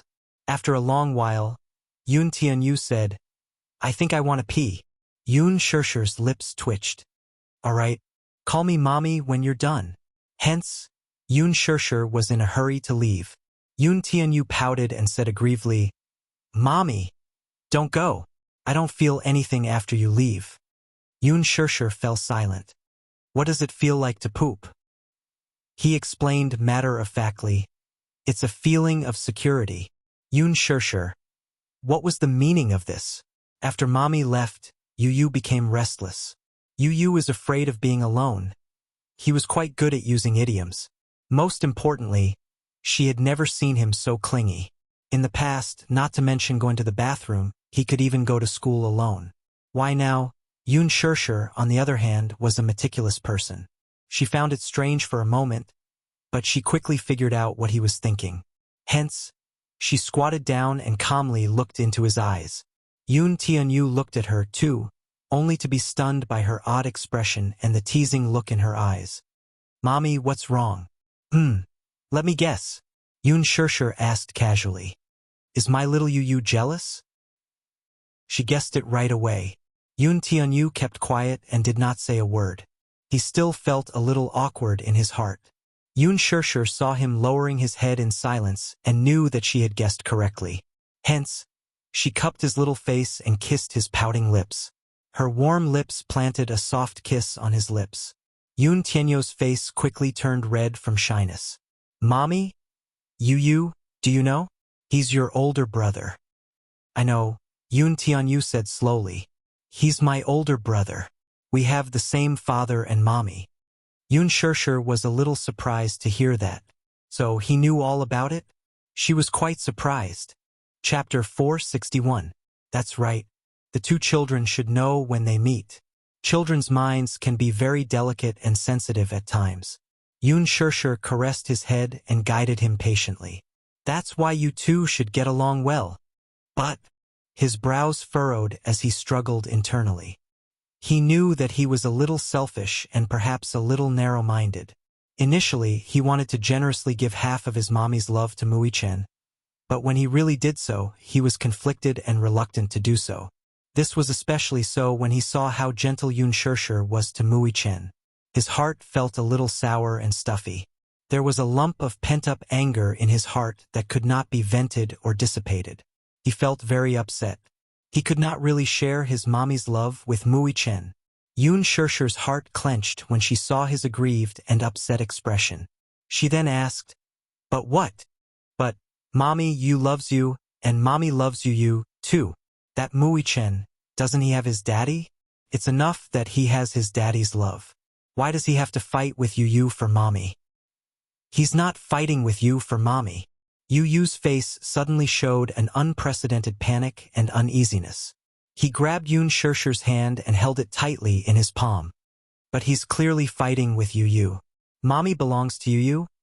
Yu, you must remember that Mommy isn't yours. Yoon Shirshir patiently corrected him. Yu's eyes widened slightly. The focus in his eyes instantly became unfocused, and soon, dense ripples appeared in his eyes. Yoon Shirshir's words were undoubtedly like a sharp sword that pierced his heart painfully. Wasn't Mommy his? The moment he recalled what his mother had said to him, he felt as if the sky had collapsed. His eyes were empty and his face was blank. A crystal-clear teardrop rolled down his cheek. Yoon Shirshir frowned. Her heart ached because of the sadness in his eyes. However, there were some things that she had to tell him even though he was still young. Mommy isn't a thing. She shouldn't be Yu's private property. But you have to understand that Mommy loves you. However, Yu was still feeling very sad. The sound that came out of her throat was choked and broken. Her thick and long eyelashes were wet with tears, making her look even more pitiful. But Yu loves Mommy. I hope that Mommy's love is only for Yu and not for anyone else. Yu, Mommy loves you and dotes on you the most. You should be able to feel it, right? Yun Shirshir was a little anxious as she pressed his hand against her chest. Through the fabric of her clothes, he could feel her warm heartbeat. Muichen, he's your older brother. Both of you are mommy's flesh and blood. Both of you were born in the same year, month, and day. Do you know that? When you were born, your older brother was healthy, but you were always sick. That's right. How unfair is that? Hearing this, Yun Tianyu felt a little aggrieved, but he did not show it on his face. Instead, he said enviously, "That's right. How unfair is that?" Since he was young, he had always envied healthy children. Every minute and every second of the pain and torture of being sick was torture. When he was younger, he spent most of his time in the hospital. When he opened his eyes, it was a snow-white world. When he slept, it was endless darkness. Chapter 462. When he opened his eyes, he was greeted by a snow-white world. Even in his dreams, he was surrounded by endless darkness. The smell of disinfectant was something he hated the most. The sunlight he saw was mostly when he stood in front of the hospital window and looked at it. He could still vaguely remember that outside the hospital's window was a huge field of green grass. Many children who came to visit the patient were running and playing on the grass. They were holding hydrogen balloons in their hands as they chased each other. In a moment of carelessness, the balloon flew out of his hand and flew high into the sky. He held his head and watched in a daze as the balloon flew until it disappeared into the horizon and could no longer be seen. This was probably one of the few pleasures he had at that time. Yun Shirshir saw that his face was a little pale and knew that he had recalled something sad. Yu knew that he was in poor health. He also wanted to play, but the doctor had warned her not to let him run too much. Otherwise, it would lead to a lack of blood supply to the heart, breathing difficulties, and in severe cases, shock. She rarely let him go out to play with other children. Most of the time, she accompanied him to play puzzle games. Under Yun Shirshir's meticulous care, his health gradually improved. Yun Shirshir smiled faintly. You can't think of it that way, though. Mommy has been separated from him for 6 years, so the love that should be given to you too was given to you. Yun Tianyu was startled. Was that so? Was he the one who had Muichen's love? Yun Shirshir continued. Today, you told Mommy that brother saved you. Yu nodded in a daze. Indeed, it was Muichen who saved him. If not for him, the consequences would be unimaginable. Moreover, he knew very well that the assassin was obviously targeting him. On the way to the hospital, he repeatedly pondered over this matter and found it very fishy. Even though he told Yun Shirshir that he was tired and wanted to sleep for a while, his mind was filled with thoughts of this matter the moment he closed his eyes. There were many suspicious points. Yun Shirshir, of course, did not know what was going through Yun Tianyu's mind. She added, "Mommy finds it unbelievable, too. Big brother is so awesome. He saved my Yu. Mommy is very grateful to him. Aren't you grateful?" Regaining his senses, Yun Tianyu immediately replied, "Of course, I'm grateful. He saved me, so I'll do whatever he wants me to do." Yu is so sensible. Yun Shirshir kissed his forehead in relief. Yun Tianyu was a little conflicted. "I can't cede Mommy's love to him, though." "Mommy, Yu loves you," Yun Shirshir emphasized seriously. Hearing that, the boy pursed his lips and nodded. "Mommy loves you. You can feel it. Mommy loves you, but I also love him. But that doesn't mean that you've lost your mommy. You also have your brother's favor, don't you?" Yun Tianyu was stunned for a moment before he fell into deep thought. After pondering over this sentence for a while, he quickly understood what Yun Shirshir wanted to express to him. Needless to say, he was a smart child and quickly figured out this problem. Therefore, he would not make things difficult for Yun Shirshir. It was just that he still needed some time to accept Muichen. Yun Tianyu walked out of the bathroom and quietly returned to the bed. Chapter 463. Yun Shirshir followed behind him. She sighed helplessly when she saw him climb into bed alone and tidy up the blanket to cover himself. She knew that he had straightened out his thinking, but he still needed time to get to the bottom of it. It was indeed a little harsh for him to accept another child and share her motherly love with him all of a sudden. Yu had always been sensible and obedient, so Yoon Shirshir sat back on the bed and asked gently, Yu, do you want to drink some hot water?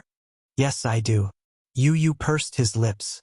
Yoon Shirshir hummed in acknowledgement and picked up the thermos beside her. Before leaving the room, Yoon Shirshir specially reminded Xiaoi Chen, Xiaoi Chen, help me take care of Yu. Mui Chen glanced at Yoon Tianyu and nodded obediently. Yoon Shirshir then left the room. Just as the door closed, Yoon Tianyu sat up from the bed abruptly. Xiaoi Chen was startled. Seeing his gloomy face, he hurriedly asked, What's wrong? It's very suspicious. What do you mean? Mui Chen was a little confused by his abrupt words and did not immediately understand what he meant. Yoon Tianyu's eyes were deep and cold. He suddenly turned to look at him and asked, When did you find out about that man? Yes, are you talking about the man who was chasing after us? Mui Chen raised a brow. Seeing that Yoon Tianyu was talking about that man, he immediately replied, After we entered the haunted house. Didn't he see you? He saw me. Then why did you say that his target was me? This matter was too suspicious. In the haunted house, he and Xiaoi Chen looked exactly the same, especially in the dark. If that man had followed them from the haunted house, he should have seen Xiaoi Chen. Yoon Tianyu remembered that Xiaoi Chen was carrying a panda at that time, but he was not. If that man's target was Xiaoi Chen, then it would be easy to identify him from his clothes. Unless he was not the only one who was targeting him. Many thoughts flashed through his mind. Yoon Tianyu had already thought of many possibilities, but he dismissed them one by one. Mui Chen did not know what was on his mind and only said solemnly, That's because his target was very clear from the start. I don't know when that man started following you guys. At least, before we entered the haunted house, he was already following us. At the time, the panda I was carrying was so conspicuous. After entering the haunted house, I noticed that someone was following behind me, so I dropped the panda on the ground. He didn't even look at it and just walked past, which means that his target wasn't me. Then halfway through his words, Yoon Tianyu's pupils violently constricted, and his voice instantly turned cold. I understand now. What do you understand? Mui Chen's curiosity was piqued by his words. Perhaps that man's target wasn't just me. Yoon Tianyu suddenly felt a chill run down his spine. Perhaps that man's target was him and his mommy from the start. Fortunately, his mommy was separated from them in the haunted house. As his biggest target, that man naturally wanted to get rid of him first. Thinking deeper, he could not help but feel a little terrified. His phone rang all of a sudden. He picked it up and saw that it was a call from Li Hanlin. He picked it up. Hello? Director Yoon, are you at the hospital? Chapter 464. His voice sounded wary. Yoon Tianyu immediately got off the bed and walked to the window. Lowering his voice, he answered, Yes, I'm here. How's your injury? Is it serious? Li Hanlin's tone was anxious as he asked with concern. Forgive me for not being able to visit you at the hospital right away. It's all right. It's nothing serious.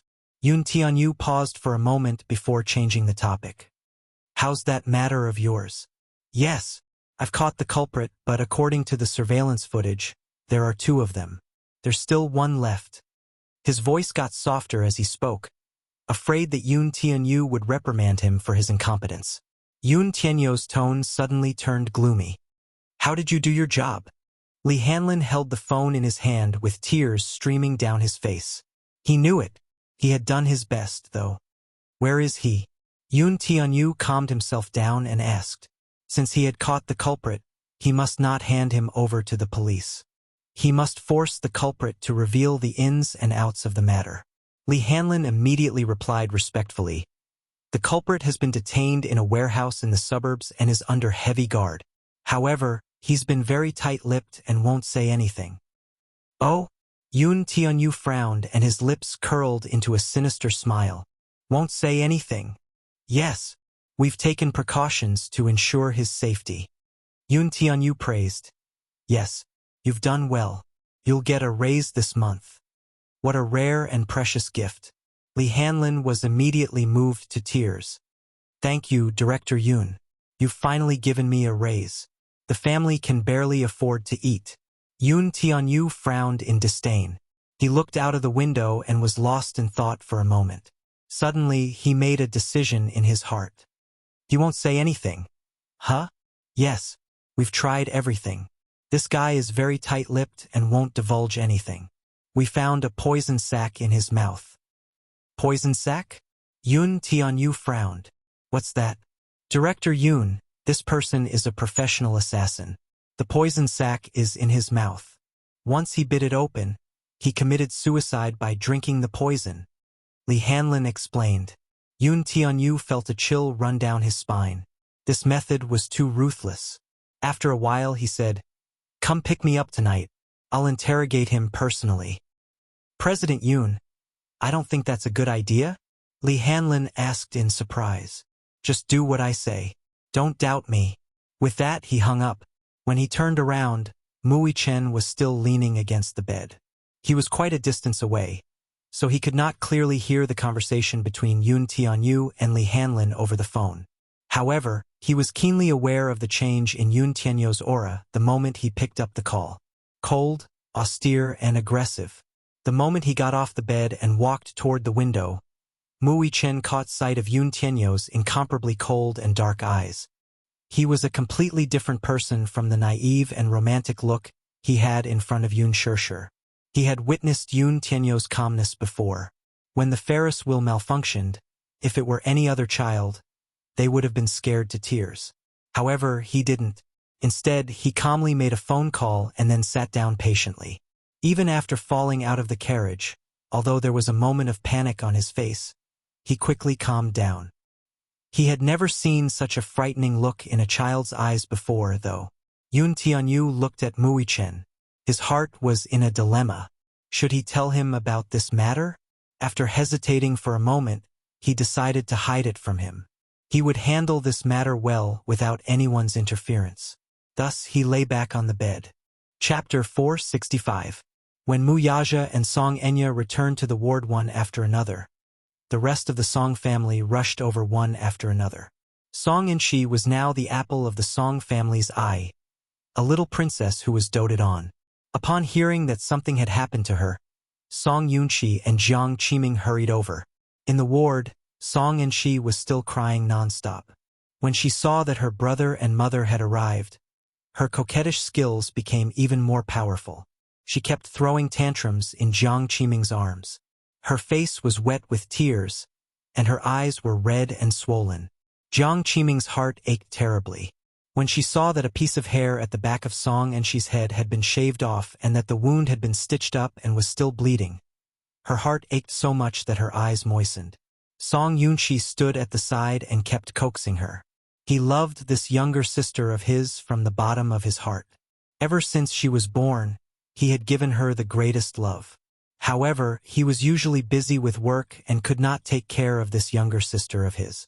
Hence, the little girl did not appreciate his coaxing. Jiang Qiming kept coaxing her, but Song Yunshi did not give in to her. There was nothing Jiang Qiming and Song Yunshi could do.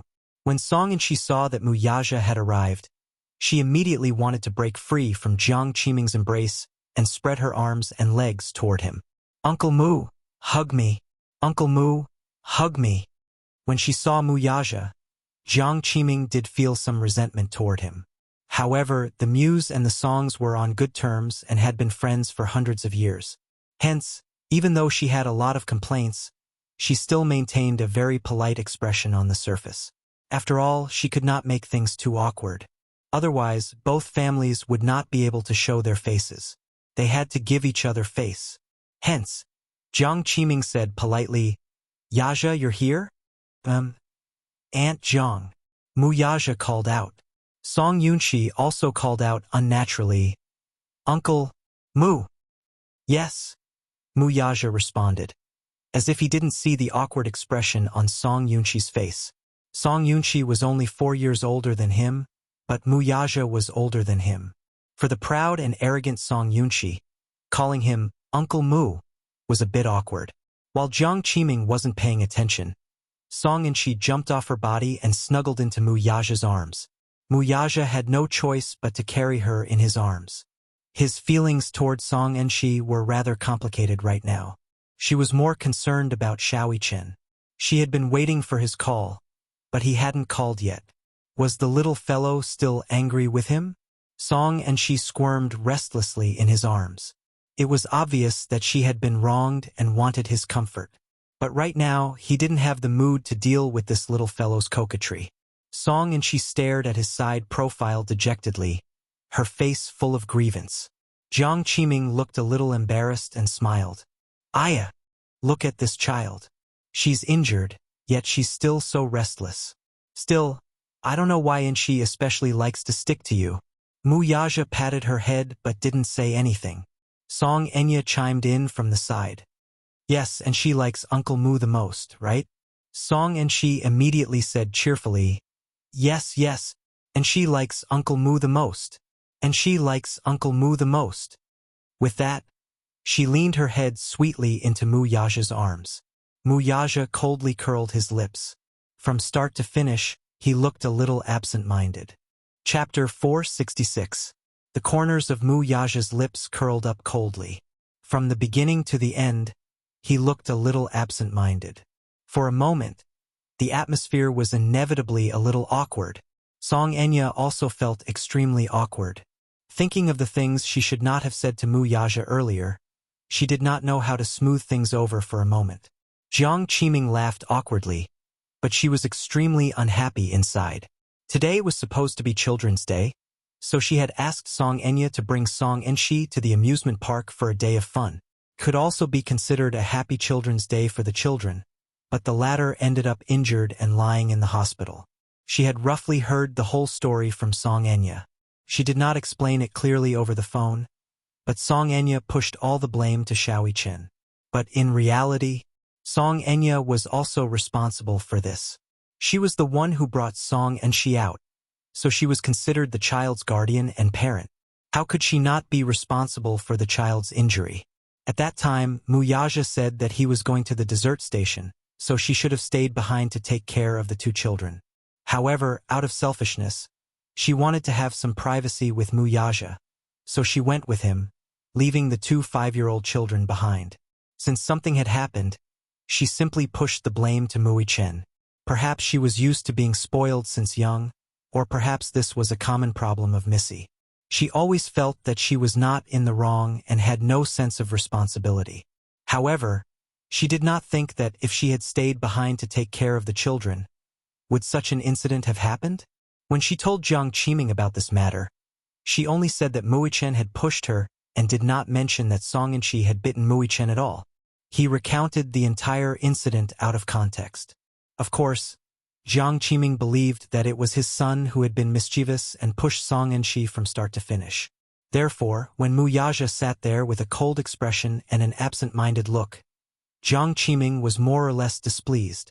Her child was injured. There was a deep cut on the back of her head that required 3 stitches and a piece of her hair was shaved off. She did not know if the cut would grow back in the future. The child had never experienced such hardships since he was young. Logically speaking, as Chen's mother, Muyaja should also be responsible. Anyone with a bit of responsibility wouldn't have such a cold expression. However, even though she was displeased, she did not dare to voice her displeasure. Although the Song family is a prestigious family in the capital, and with old Master Song status, they are still far from the Mu family's influence and influence. Therefore, the Song family had to give the Mu family face no matter what. Even so, Jiang Qiming still felt a little uncomfortable. Hence, she glared at Song and she and said, "Uncle Mu is tired. Get off me. Why do you always like to stick to me?" Song and she snorted. "I don't want that. I like Uncle Mu. Haven't you suffered enough?" Jiang Qiming was a little anxious and scolded, "You're really disobedient." "Sob sob." Mommy yelled at me. Song and she's little face scrunched up as tears streamed down her cheeks. "Mom and she likes Brother Mu. Just let her go," Song Enya said from the side. Muyaja suddenly put Song and she down and stood up. He was still worried about Chen. It was getting late, and Fairy Tale Valley would be closed soon. Chapter 467. Even if it was a punishment, it should end here. Even if Mui Chen did not call to sincerely apologize, he had already lost his patience. Seeing that he was about to leave, Song Enya immediately went up to him and asked, "Brother Mu, where are you going?" "I'm going to pick up the children," Mu Yaja curtly replied. Jiang Qiming picked up Song Enshi and suddenly said, "Yaja, there's something that I must remind you of. Boys can't be spoiled. This sense of responsibility must be nurtured from a young age. Take my Yunshi, for example. He was also mischievous when he was young and caused trouble everywhere. However, I've told him since he was young that a man must be responsible. If he made a mistake, he should bear the consequences himself. Naturally, the songs won't pursue this matter. However, I still hope that Mui Chen can come and apologize to my Enshi." Mu Yaja's back view paused. In an instant, he exuded a sharp aura. He slowly turned around, but the expression on his face was even colder. "How to discipline my son is my family's matter. It's not up to the songs to interfere." Jiang Qiming's expression turned ugly. Song Yunshi could not bear to listen to this and said unhappily, "Uncle Mu, what do you mean by this? The songs have already given us enough face after this incident. Now, they just want Mui Chen to apologize." "Sure." Mu Yaja coldly interrupted her. Song Yunshi was stunned. Jiang Qiming's face immediately revealed a gratified smile. "Then, can Enshi also ask Xiaoi Chen to apologize to him for biting Xiaoi Chen?" Jiang Qiming's smile instantly froze at the corner of her mouth. "What do you mean?" "What do I mean? You should ask your daughter," Mu Yaja said and left the ward. Everyone was left looking at each other. Song Enya walked up to Song Enshi and asked coldly, "What exactly happened today?" Song Enshi raised her head and looked at her with teary eyes. She was probably most afraid of Song Enya at home. She knew that she had made a mistake, and more importantly, she had made Uncle Mu unhappy. While feeling wronged, he also felt a little regretful. Furious, the Missy hollered, "Say something! What the hell is going on? Why did Mui Chen push you?" Song Enshi burst into tears after being yelled at by her. Song Yunshi's heart ached. She immediately stepped forward and said, "The child is still young. Don't be so fierce to her. Brother, you're always spoiling her. Look at her. How willful has she become?" She glared at him and lowered her head to threaten him. "Uncle Mu won't like you if you don't behave yourself. Woo woo. It's all Mui Chen's fault. He didn't let me look at his watch. And he even snatched Uncle Mu away from me. Sob sob. He even said that I was ugly, so I was so angry that I bit him, just once. Sob sob." She sobbed and wept as she recounted the whole story. It turned out that Mui Chen really did not use much force when he pushed her. She had deliberately pretended to be pushed so that she could complain to Uncle Mu when the time came. She did not expect that she would fall on the stairs and hit the back of her head, resulting in this disaster. This time, Jiang Qiming's face turned white with anger. She picked up her daughter's little hand and slapped it hard. "Why didn't you tell Mommy earlier?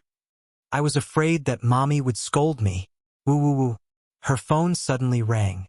Chapter 468. Song Enya looked in the direction of the voice and saw that Mu Yaja's phone had slipped out of his pocket while he was sitting on the sofa. She picked it up. Initially, she did not want to pick it up, but when she saw the picture of a woman sleeping on the screen, she realized that the caller ID was a picture of a woman. In the picture, the woman's face was elegant and refined. Even though she was sleeping without makeup, she was still beautiful beyond compare. Her messy hair was scattered on the pillow. Against her snow-white skin, it was messy, but it did not diminish her beauty at all. The caller ID was only one word, sure. This was Mu Yaja's phone. She should not have picked up the call. However, when she looked at the photo on the caller ID, her imagination started to run wild. For some reason, she actually picked up the phone. Yun Shirshir went to the nurse's station to ask where the hot water room was. The nurse was busy, so she did not answer her seriously. She searched for it for a long time, but she could not find it. She was about to return to the ward when she suddenly remembered that Xiaoi Chen needed to be hospitalized. Should she call Wuxia? She was too nervous when she sent the two children to the hospital outside the emergency room. After that, she was busy taking care of the two little guys. She was in a mess. Now that she suddenly remembered that she should contact Wuxia to come to the hospital. Even if there was a misunderstanding between father and son, they should communicate in time, right? Thus, she took out her phone and dialed a number. The phone rang a few times before it was picked up. On the other end, a woman's sharp and somewhat targeted voice asked, "Who are you?" Yun Shirshir was stunned. The woman on the other end was obviously a little impatient. "Speak. Hello, is Wuxia there?" The woman gritted her teeth and said, "No." Then, she hung up the phone. Yun Shirshir was stunned for a moment. She laughed at herself, but her heart ached. She thought that he must be very busy or was giving the children a punishment. In fact, he was very concerned about the children, but she called to tell him that Xiaoqichen was in the hospital and to come over to take care of the children. She did not expect a woman to pick up the phone. What was the meaning of this? Yun Shirshir was a little angry. She felt sorry for Xiaoqichen. Previously, she had thought that Wuxia was a responsible father, but now she had to put a question mark in her heart. It's fine if you don't come. Who he was with had nothing to do with her. He didn't care about the children. She would take care of them. She was more than happy to take care of the child. As for him, what did he have to do with her? As she thought about this, she stood at the elevator door and waited to return to the ward. The elevator took a long time to arrive. The floor of the ward was high, so it took a while to get to the elevator. Suddenly, a hurried voice called out from behind him, "Brother Mu." She furrowed her brows and turned her head to take a look. Now that she thought about it, she shouldn't have turned back at that time. She wouldn't have caused a series of problems because of that scene. However, this was a story for another time. She turned around and saw Wuxia walking down the stairs, followed by a woman with a hurried expression. At first, the man did not seem to be in the mood to respond to her call. He walked down the stairs without looking back. Until the woman called out, "You left your phone with me. Don't you want it?" Wuxia stopped in his tracks and turned around. Song Enya immediately chased after him with a smile. Yun Shirshir originally wanted to walk over when she saw him, but when she heard the woman's words, her heart skipped a beat. Wuxia's phone was with her? Was she the woman who had spoken sarcastically to her over the phone earlier? Chapter 469. For a moment he froze on the spot. Song Enya walked up to Wuxia with a smile. The tender smile on her face made Wuxia a little dazed. He seemed to see the shadow of his mother when she was young in her. For a moment he was stunned and could not react. Song Enya took out her phone. Wuxia reached out to take it, but she playfully put it away and carried it behind her back. Her mischievous look was just like when she was with him when they were young. "Brother Mu, don't be angry with me." Wuxia was stunned, but he did not say a word. The anger in his heart was greatly reduced by this smile that resembled his mother's. Song Enya knew that the man's cold expression was a sign of anger, so she reached out and hugged his shoulders. Acting coquettishly, she said, "Brother Mu, I'm sorry. I went overboard with my words just now. Perhaps today's matter was indeed a misunderstanding. I shouldn't have said that. I didn't mean to say that. Please forgive me. Okay? Please?" Song Enya acted coquettishly. Wuxia had been indulging her since they were young. Sometimes, when she went overboard and angered him, she would coax him like this and beg for his forgiveness. This trick was tried and tested. Sure enough, Wuxia's expression improved a lot. "Yes. You're really not angry anymore?" Song Enya smiled in surprise and raised her head to look at his expression. She saw that his ice-cold expression had softened a little. Song Enya knew that he was no longer angry, and her heart was overjoyed. "Thank you, Brother Mu. Brother Mu, when you go back today, you must apologize to Xiaoqichen on my and Enshi's behalf. I didn't fulfill my responsibility as an elder sister today, so I feel guilty toward Xiaoqichen. Tell him that I'll definitely apologize to him with Enshi next time. Go up." Wuxia did not say much. He just reached out and patted her head lovingly. urging her to go upstairs to the ward. Song Enya nodded and handed the phone to him before reluctantly heading upstairs. Wuxia took the phone and was about to leave when he caught sight of a familiar figure from the corner of his eye.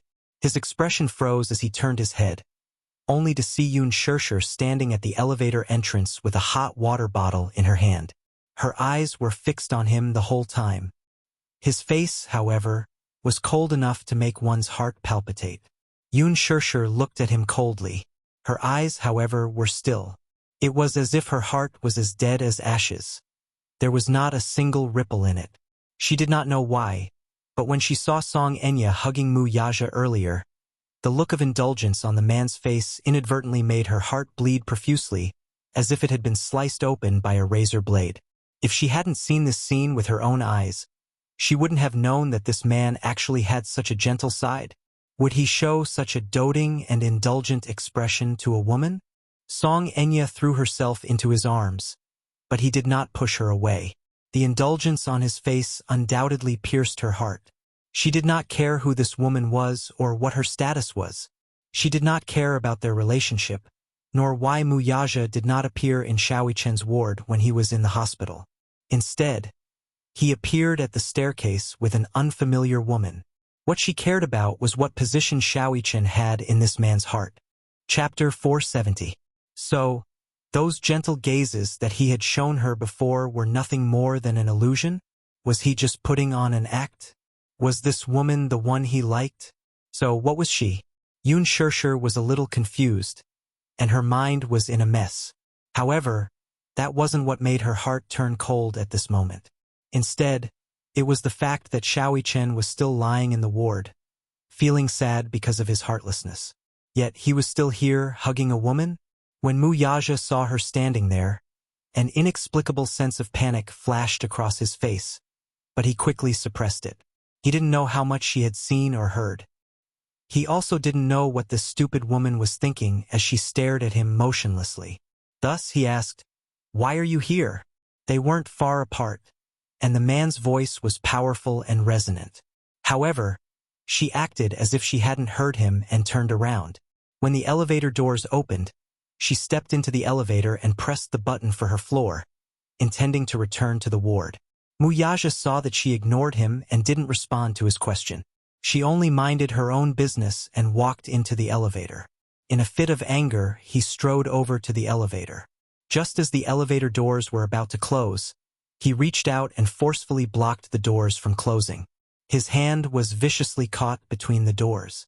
Yun Shishir was shocked, but she saw the elevator doors open again. The man strode in and stood in front of her with a condescending look on his face. "What do you mean?" She was baffled by his question. What do you mean? I don't know what you're talking about. I asked you, why are you here? You ignored me and turned around to enter the elevator. What do you mean by that? Wuxia was enraged by her indifference. When the elevator doors closed, he took a step forward and forced her into a corner. Yun Shishir wasn't shocked or angry. Her face was calm as if her heart had died. Instead of answering, she asked, "Am I not supposed to be here? Or am I interrupting you flirting with another woman? If that's the case, then I'm really sorry." Her sarcastic tone caused the man's face to instantly turn cold. Flirting? What are you thinking about all day long? Flirting? Song Enya was his cousin. It was just a hug between siblings, so how could she call it flirting? If they weren't in public, he really wanted to teach this woman a lesson. Yun Shishir said indifferently, "I don't want to know anything. Who she is, what's your relationship, and what you're doing. I'm not interested." Her cold words were so harsh to the ears. What did he mean by she wasn't interested in knowing? What did she know? What did he know? Wuxia didn't know why she suddenly went crazy. He suddenly thought of something and the corners of his mouth curled up in a mischievous arc. He asked, "Jealous?" "No. Why would I be jealous?" She calmly denied. Wuxia's smile froze and his face darkened. Her nonchalant attitude made him really unhappy. "Then what are you angry about? Or, in your eyes, am I not worthy of your trust?" Looking at him, she was reminded of Xiaoichen's sad face and the frightening scene that happened at the amusement park today. She thought of how the Ferris wheel had malfunctioned and how the two children had almost met with an accident. Then, she recalled the scene of Song Enya and Mu Yaja hugging. Now that she looked at his face again, she suddenly felt that the scene just now was too glaring. She felt a little sour in her heart. Today is Xiao Yichen's birthday. Even if there's a misunderstanding between father and son, should he just leave the child alone at the amusement park? If this is a punishment, don't you think it's too much?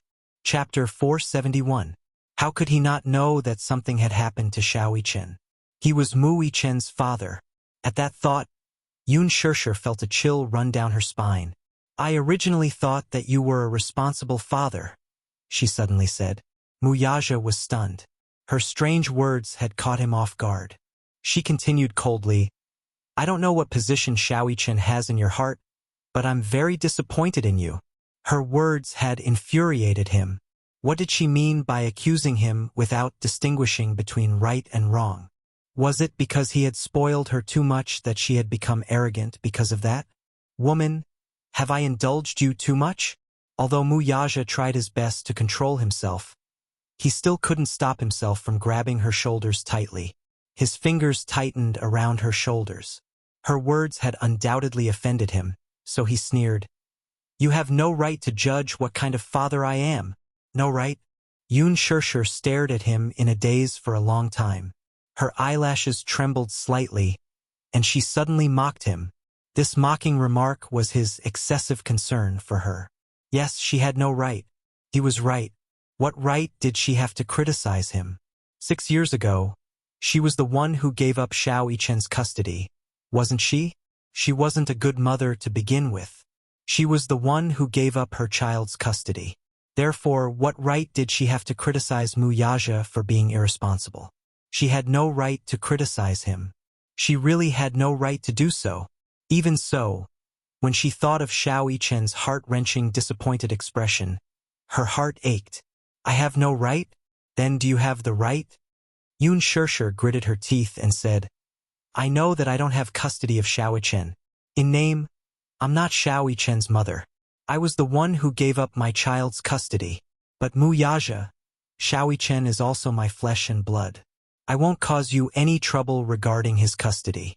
I'm just disappointed that when Xiao Yichen got into trouble. Where were you? Xiao Yichen got into trouble? What happened? Mu Yaja's heart skipped a beat. He was confused. What happened to him? Don't you think it's too late for you to ask now? She said bitterly. If you don't know how to take care of him, I can take care of him. The child was still young and insensible. Of all the things he should do, shouldn't the father and son communicate properly?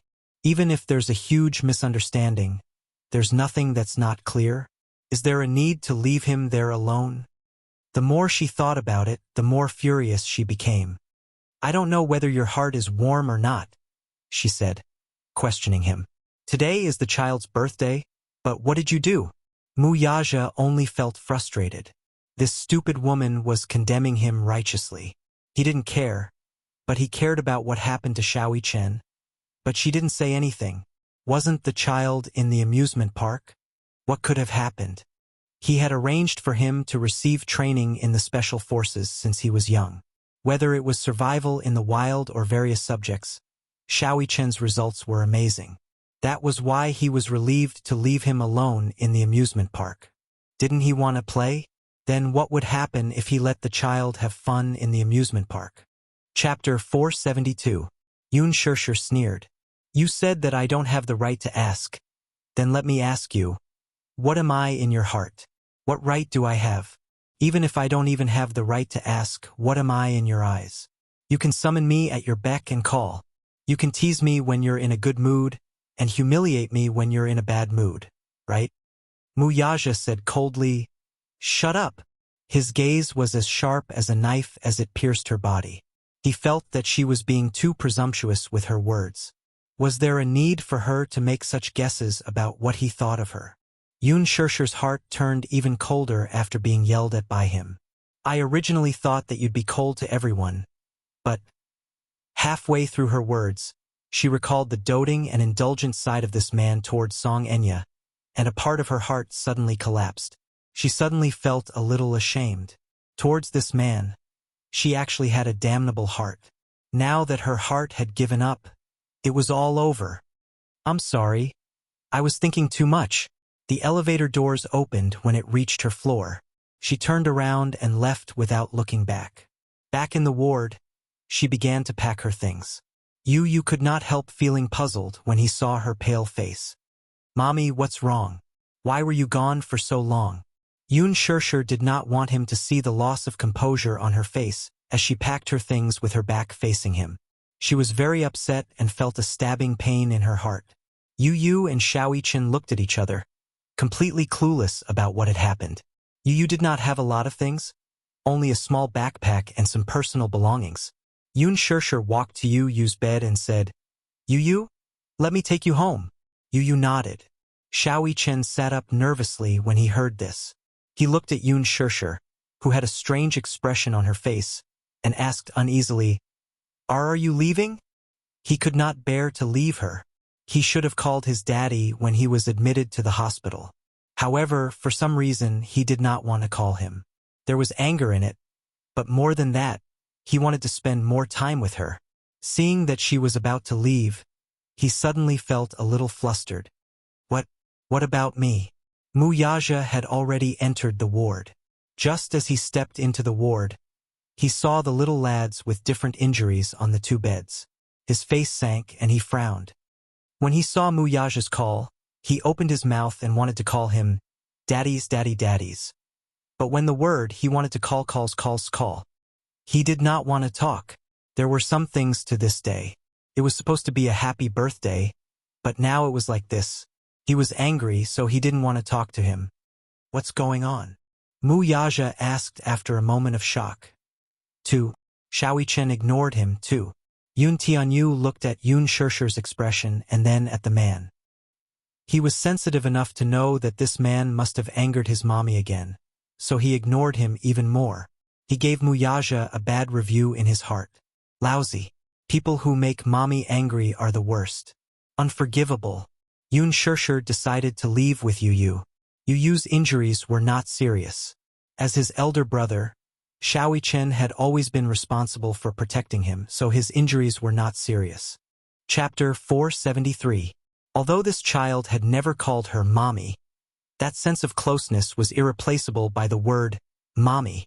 Feeling helpless, Yun Shirshir walked to his bedside and said gently, Yichen, Mom, Auntie is leaving. You have to be well, okay? Little Yichen's heart ached. He opened his mouth, wanting to persuade her to stay, but no matter what, he could not bring himself to do so. He felt that he had no say in this. Xiaoyichen lowered his head dejectedly. His eyes were filled with reluctance, sadness, and even attachment. However, the little guy was afraid that Yun Shirshir would make things difficult for him, so he hid it well. From start to finish, he did not say anything. Yun Shirshir's heart ached when she saw him in such a despondent state.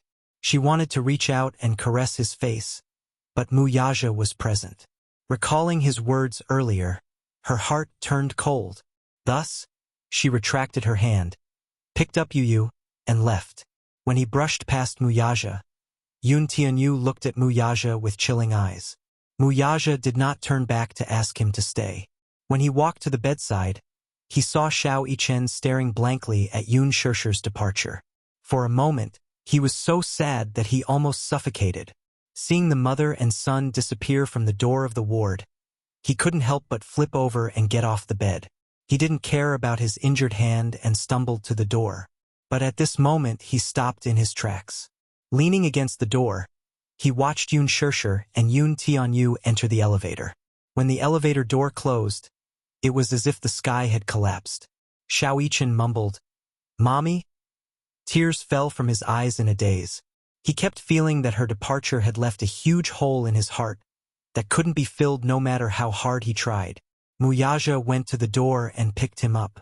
Looking at his bandaged arm, he raised his eyebrows slightly and asked in a deep voice, What happened to your hand? He didn't know what had happened today. He thought that the children were playing in the amusement park and the machine had malfunctioned. However, little Yichen turned his head away, not wanting to bother with him. She felt a little guilty towards him. She shouldn't have left him alone in the amusement park. But at that time, the situation was urgent. At that time, he was a little worried about Song and Shi's injury. He was not in the mood to ask which child was at fault. These were all trivial matters. He was only anxious to send the child to the hospital. This was also his responsibility, wasn't it? But he stubbornly refused to leave. He tried to pick up Xiao Yichen by force, but the child pushed him away and threw a tantrum. He simply left him there and let him play to his heart's content. When he was young, when he was willful, his father also punished him in the same way. Perhaps he didn't think that there was anything wrong with it, but if it hurt the child, it was an unintentional mistake. Now he was very regretful.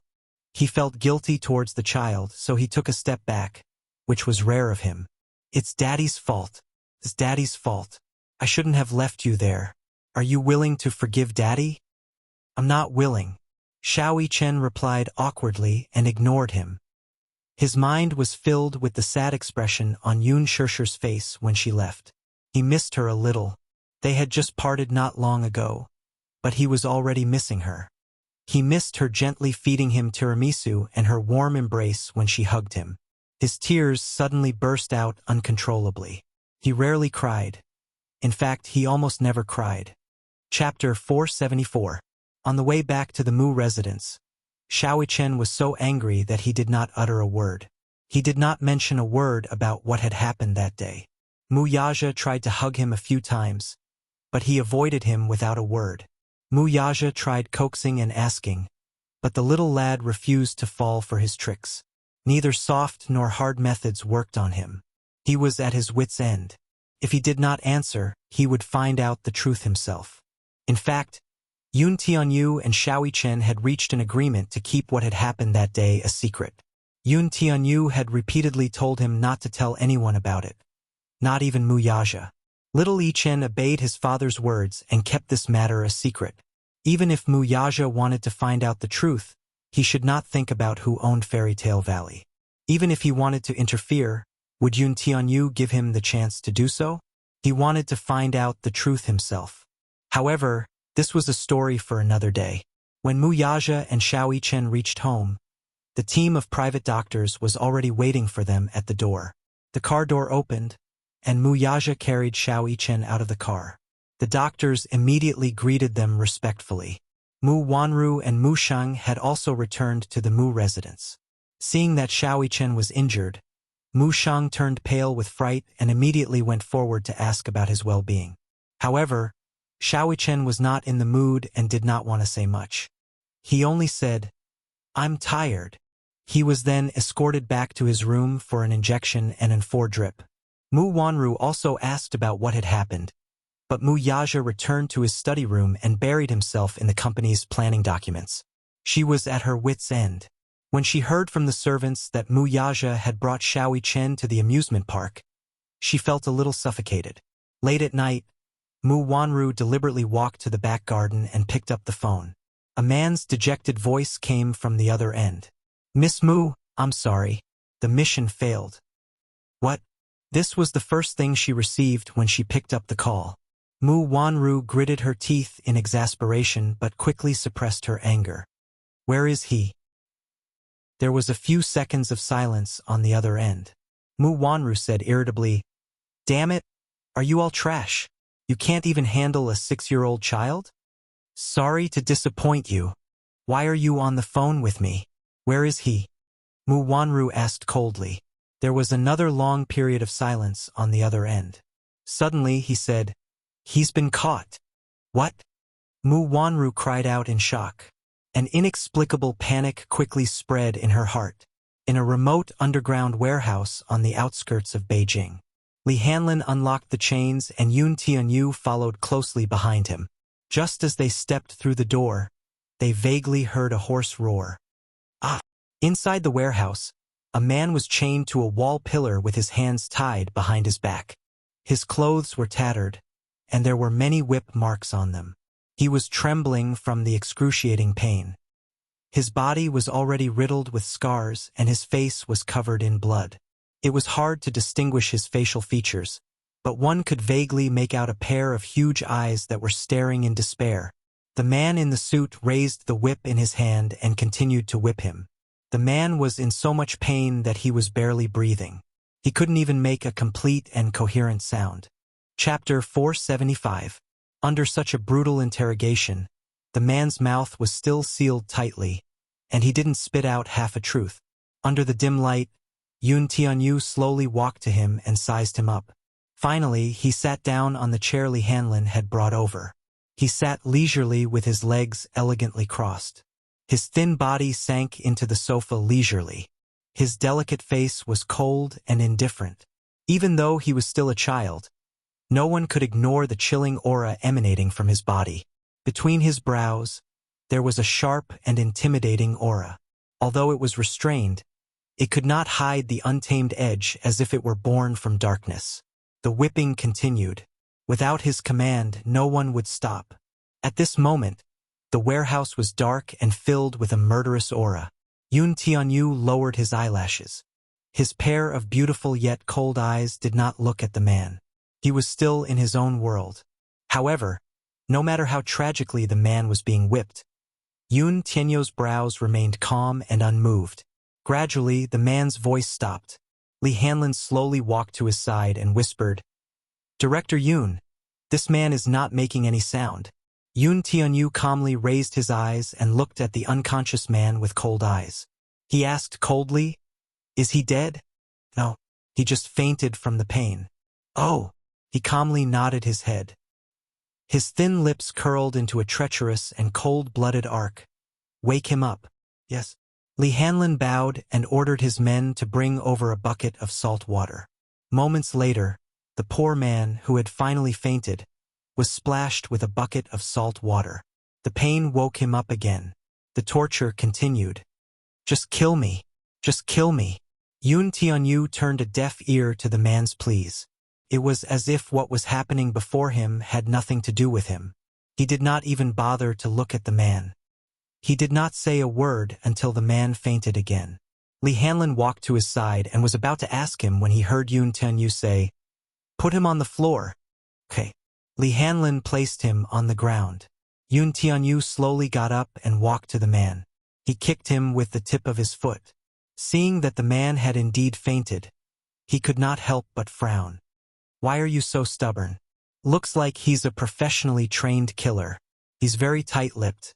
I've interrogated him for so long and used so many methods, but I still couldn't pry his mouth open." Yun Tianyu glanced at the man's face and coldly said, "It's him."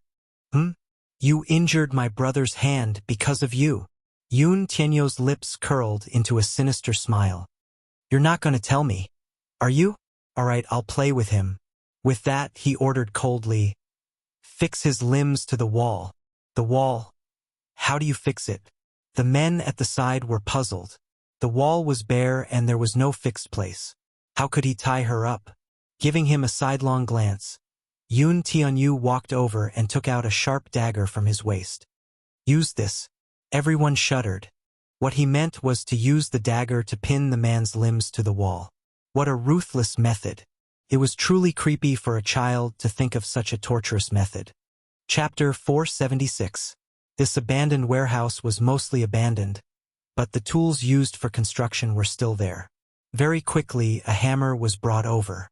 A few men in suits helped the unconscious man up, stabilized him against the wall, spread out his limbs, aimed the nails at his wrists and ankles, and exerted force. A loud bang was heard. The man woke up again from the excruciating pain, but this time, his eyes were wide open. The bone-piercing pain in his limbs caused blood to gush out of his body. His face was so red that it looked like it was about to drip blood, and his veins were about to burst. Ah! If one did not experience this pain personally, they would never understand the cruelty of it. The man struggled in a frenzy, and his voice was almost hoarse from screaming. Yun Tianyu gave him a look, and Li Hanlin immediately ordered someone to pour a bucket of cold water on him. In an instant, the man calmed down a little.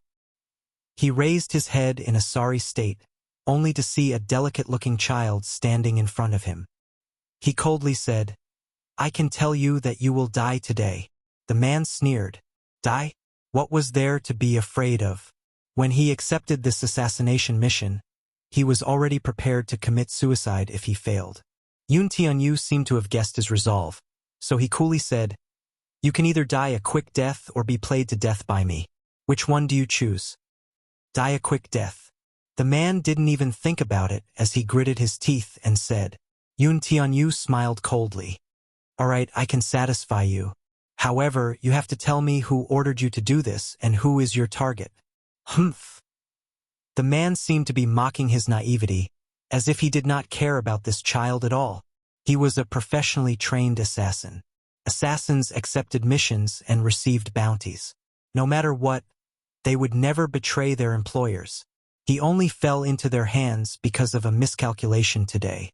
Seeing that he was stubborn and unwilling to reveal everything, Yun Tianyu took a piece of black cloth from Li Hanlin's hand and nonchalantly said, "Oh, okay, I'll play with you then." His laughter was still childish and had a hint of a child's childishness. It was soft and cute. However, every sentence and every word that came out of his mouth made people tremble with fear. "Gag his mouth." Li Hanlin immediately ordered someone to gag his mouth. He took a container from Li Hanlin. Inside the container were 10 finely crafted darts. He took out a dart and asked coldly, "Who ordered you to do this?" The man bit his lip hard and refused to say anything. Yun Tianyu smiled and threw the dart. He was good at darts. Because of his health, he rarely went out since he was young. When he was at home and had nothing to do, he liked to play some games. This dart was one of them. However, with his eyes blindfolded, it was hard to tell if the darts would be accurate. Chi! A muffled sound was heard. The dart went straight into the man's abdomen. The man groaned and tried to hold it in. However, in less than half a second, the expression on his face quickly cracked because of the indescribable pain. "Ah!" He suffocated for a moment, and his entire body convulsed. He was utterly defeated. These darts were no ordinary darts. The steel tip of the dart was stained with concentrated sulfuric acid. Chapter 477. Some of his wounds were already dripping with blood mixed with salt water. Yun Tianyu's dart had accurately pierced a wound on his abdomen. The tip of the needle was short, so the wound was not deep enough to be fatal. However, the chemical reaction of the sulfuric acid and salt water corroded the wound, causing it to emit a wisp of smoke. Only he could experience this feeling now. When some kind of pain passed, perhaps even the screams stopped. Yun Tianyu furrowed his brows and asked regretfully, "Oh my, did I hit the target?" "Yes, you did," Li Hanlin reminded him. A cute and charming smile appeared on Yun Tianyu's face. With that, he received another dart. Yun Tianyu gestured, and the second dart was about to be thrown. "Woo-woo, woo-woo, don't." The man immediately begged for his assistant's help in a muffled voice. Yun Tianyu had just thrown a dart, yet the man was so scared that he wet his pants. It seemed that he was afraid. After all, this pain was not something an ordinary person could endure. Even if he was a seasoned killer who had lived his life on the edge of a knife, he was never afraid. Death? He was never afraid of death. Now, he was scared out of his wits by this 6-year-old child's means. What a joke! Was this really a 6-year-old child? The man's eyelids trembled as he struggled to open them. His vision was blurred by the blood flowing from his forehead. He blinked his eyes hard and tried to regain his vision. Finally, he could see the child's face clearly. The child wasn't tall. He wore a snow-white shirt, black overalls, and a pair of British boots. His black hair was neat, and his skin was smooth and creamy. On his snow-white face, a pair of beautiful and deep eyes were covered, but one could vaguely see that the corners of his eyes were slightly curved, and he was smiling. He had a pretty nose, cute lips, and pink and tender cheeks. His body still had the smell of milk, and he was delicate and delicate. However, his body exuded a bone-chilling aura that made one's hair stand on end. Even though his lips were curled up and his face was clearly smiling, it made people feel a sinister feeling in their hearts and made them shudder. Was this child really only 6 years old? He did not believe it. Could a 6-year-old child think of such terrible means to torture someone? What is he saying? Yun Tianyu raised his eyebrows slightly. Li Hanlin gave him a look and immediately ordered someone to remove the cloth from his mouth. Once it was removed, the man begged for mercy. Give me a quick death. Stop it. Don't. Do you think I'll stop just because you tell me to? Yun Tianyu smiled innocently and tilted his head.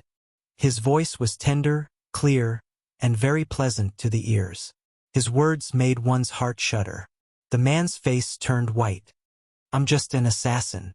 I'm paid to do this, that's all. I'm just a child. I need someone to play with me. Why don't you play with me? Yun Tianyu gave her an elegant smile. As he spoke, he raised his wrist again. The dart needle in his hand shone with a cold light. Don't. I'll tell you. Don't. You'll confess?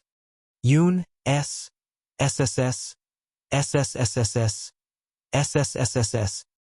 I'll tell you everything. I'll tell you everything. I only beg you to give me a quick death. Chapter 478. Yun Tianyu's lips curled into a sinister and disdainful smile. Let me tell you. I may be able to find out even if you don't tell me. Now that you've provoked me, you'll have to bear the consequences. Just as he finished speaking, his eyes flashed with ruthlessness. With a swift wave of his hand, he threw the dart in his hand and it pierced the man's thigh. The sulfuric acid on the tip of the needle quickly corroded the man's skin to the point where his bones were visible. Ah! The man convulsed violently as if he had been electrocuted. He struggled madly. Swish! Another dart was thrown, and it accurately pierced his eye. Puff! Warm blood splattered out. A fiery and intense glaring sensation hit him. This time, the man was completely unable to make a sound. He only convulsed like he was having a spasm. Then he let out a heart-wrenching scream. Ah! Ah! Li Hanlin, who was standing at the side, also found this scene to be extremely horrifying. He lowered his head to look at Yun Tianyu and asked with a complicated expression, Director Yun, why don't you let your daddy settle this matter? Agent Li, what do you mean by that? Yun Tianyu slowly retorted. This is my matter. He doesn't need to settle it. But this will dirty your hands. Li Hanlin could not help feeling a little hurt. A 6-year-old child should be pure white. Shouldn't he? He should not be tainted by such things, should he? Yun Tianyu's gaze was slightly distracted. Dirty? Heh. He sneered. His laughter was light but deep. In order to protect Mommy, even if my hands are stained with blood, I won't hesitate. Li Hanlin was so shocked that he could not recover his senses for a long time. This sentence was bold enough. At this moment, Li Hanlin was truly impressed by him from the bottom of his heart. He did not know what kind of childhood had nurtured such a calm, courageous, and black-bellied child. On one side, he was innocent and adorable. On the other, he was dark and ruthless. He did not have the weakness and delicateness that a child should have. A normal child would be scared out of his wits if something like this happened, but he quickly regained his composure and even personally interrogated the assassin, torturing him until he begged for death. How did such a black-bellied method come about? He was very much like his father. That Wuxia was also a ruthless person. Could it really be hereditary? Yun Tianyu elegantly removed the black cloth covering his eyes. With great satisfaction, he took a few steps toward the man, who was in so much pain that he wished he was dead. Does it hurt? Cough, cough. Blood gushed up, and the man coughed out a mouthful of blood. He could no longer reply. That's right. The more he hurt, the more satisfied Yun Tianyu was, the more satisfied he became. He thought of his mother's worried face. Then, he thought about how Wuxia had been injured in order to protect him. This pain was nothing. These 3 darts were neither too much nor too little. On behalf of Mommy and Wuxia, they were returning them to him. You can say it now. The man trembled as he raised his head and looked at him with misty eyes. Perhaps he was in so much pain that his mind was muddled. His lips didn't move for a long time. The scariest thing for a person was to greet death helplessly. What was scarier than this was to suffer a fate worse than death. He had been in the dark for so many years, and it was not that he had never seen people with ruthless means. In terms of ruthlessness, he had never been convinced by anyone. Yun Tianyu, however, was the first person to make him feel fear from the bottom of his heart. How was this a child? Chapter 479. On the surface, he looked as innocent as an angel. In reality, he was scarier than the devil. HM? Not going to speak? The boy frowned, dissatisfied with his indifference. With both hands in his pants, he kicked the man's abdomen, causing the latter to yelp in pain. Are you mute now? I don't have the patience. This is your last chance. Don't waste my time. I'll speak. I'll speak. Good boy. With his hands behind his back, he looked like an elegant and courteous gentleman as he casually asked, "Who exactly is your target?" 3 days ago, I received this mission. My employer paid me 2 million to assassinate 2 people. Which 2? One Yun Shishir. The other, her son, Yun Tianyu, who is... He raised his head and stared at him with one eye.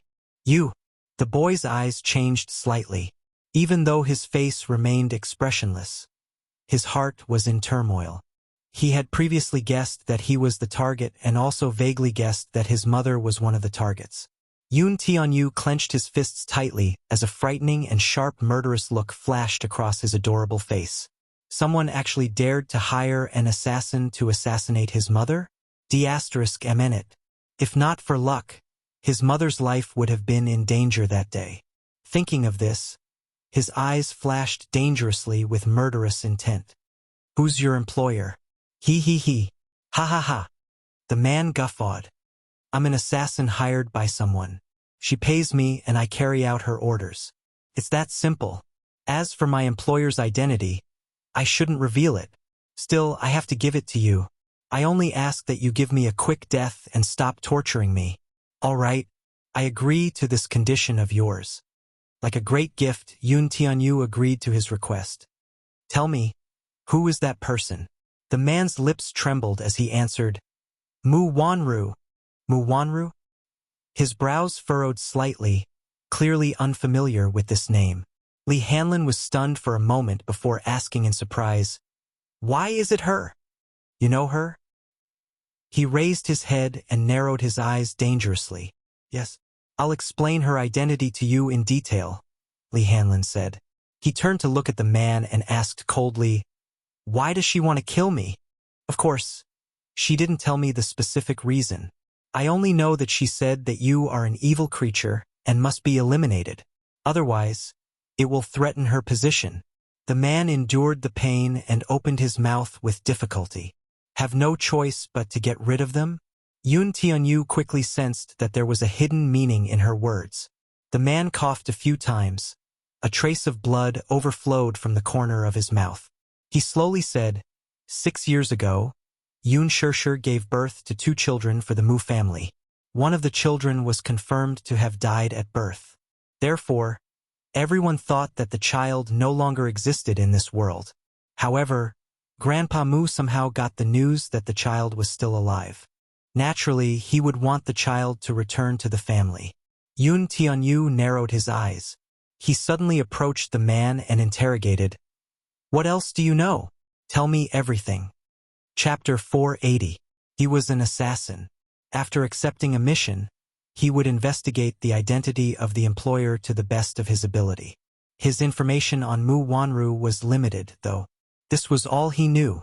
Yun Tianyu blinked his eyes slowly and his lips curled into a strange smile. Rest in peace. After saying that, he turned around without looking back and elegantly walked out of the warehouse. The moment the door closed, a gunshot was heard, breaking the tranquil night. When Li Hanlin came out, Yun Tianyu was sitting in the car, deep in thought. Have you dealt with everything? Li Hanlin nodded. Yes. Let's go. In the car, Yun Tianyu sat leisurely in the back seat. He rested his chin elegantly on one hand and looked out the window indifferently. Li Hanlin, who was sitting beside him, gave him a rough analysis of Mu Wanru's information. However, due to the limited information he could not deduce Mu Wanru's motive for hiring an assassin. Yun Tianyu only said, It's not that simple. You have 5 days to investigate everything about Mu Wanru, no matter how big or small. Understood, Li Hanlin replied swiftly. At the same time, in the Mu residence. In the study room, Mu Yaja sat at his desk and flipped through a thick stack of documents with his head lowered. Minyu, who was behind him, quietly waited and carefully observed his expression. That's all? Sir, all the information on Leji Holdings is here. Mu Yaja raised his eyes and furrowed his brows slightly. Since Xiaoyichen was injured, he naturally wanted to find out what had happened at the amusement park. However, due to the shooting incident, Fairy Tale Valley closed 3 hours in advance and evacuated all the visitors. They showed a perfect public relations attitude toward the media's interception of interviews, but they refused to talk about what had happened that day, even in the face of the public's doubts. The shooting incident was definitely a fatal blow to a public amusement park like the amusement park. Under normal circumstances, the media and the police would have already investigated this matter. But until now, the news about the shooting incident had been tightly sealed. Even the media could not intervene, so there were no reports. On the internet, some visitors posted on the forum. However, not long after these posts were posted, they were quickly deleted. Their accounts were also banned or even banned. Minyu investigated in secret, but due to Fairy Tale Valley's strict confidentiality measures, he didn't leak any information. He only vaguely found out that there was an attack on that day. As for the details of the incident, he did not know. Fairy Tale Valley was jointly controlled by Leji Holdings and N.E. Group. This N.E. Group didn't have a strong background, but Cola Wisdom had a strong background. Leji Holdings used to be a toy supplier on the verge of bankruptcy until it was acquired by Hurricane Group a year ago. The board of directors was replaced, shares were divided, and the CEO was replaced. In a short period of time, they had rapidly risen to become the world-class DreamWorks Animation, the world's largest toy supplier. Their industrial chains were spread across North America, Europe, and Asia. However, the CEO who held 60% of the company's shares had a mysterious background. A toy supplier might not be surprising. However, the Hurricane Group behind them was not to be trifled with. Chapter 481. They controlled half of the world's arms market and had close ties with various governments, mafia, and terrorist organizations. Their influence spanned across both the legal and illegal worlds, and they had an impressive mercenary corps. Perhaps this was not an intuitive feeling. In other words, Hurricane Group controlled 50% of the world's arms market. Out of every 100 guns in the world, 50 of them were produced by this group.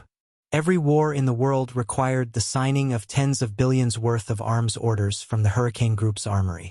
It could be said that this arms group was so powerful that everyone feared it. Dishing Financial Group was powerful, but its business was huge. The Muse did not rely solely on clean means to reach where they were today. The power struggles behind them were intertwined. At a certain point, if they wanted to expand their influence, they would naturally involve the underworld. There were 2 big families in the capital. One of them was the Gu family, and the other, needless to say, was the Mu family. This Hurricane Group was not just a simple underworld organization, though. Every move of theirs could affect the world's situation. How could a toy company have a connection with such a huge arms group, though?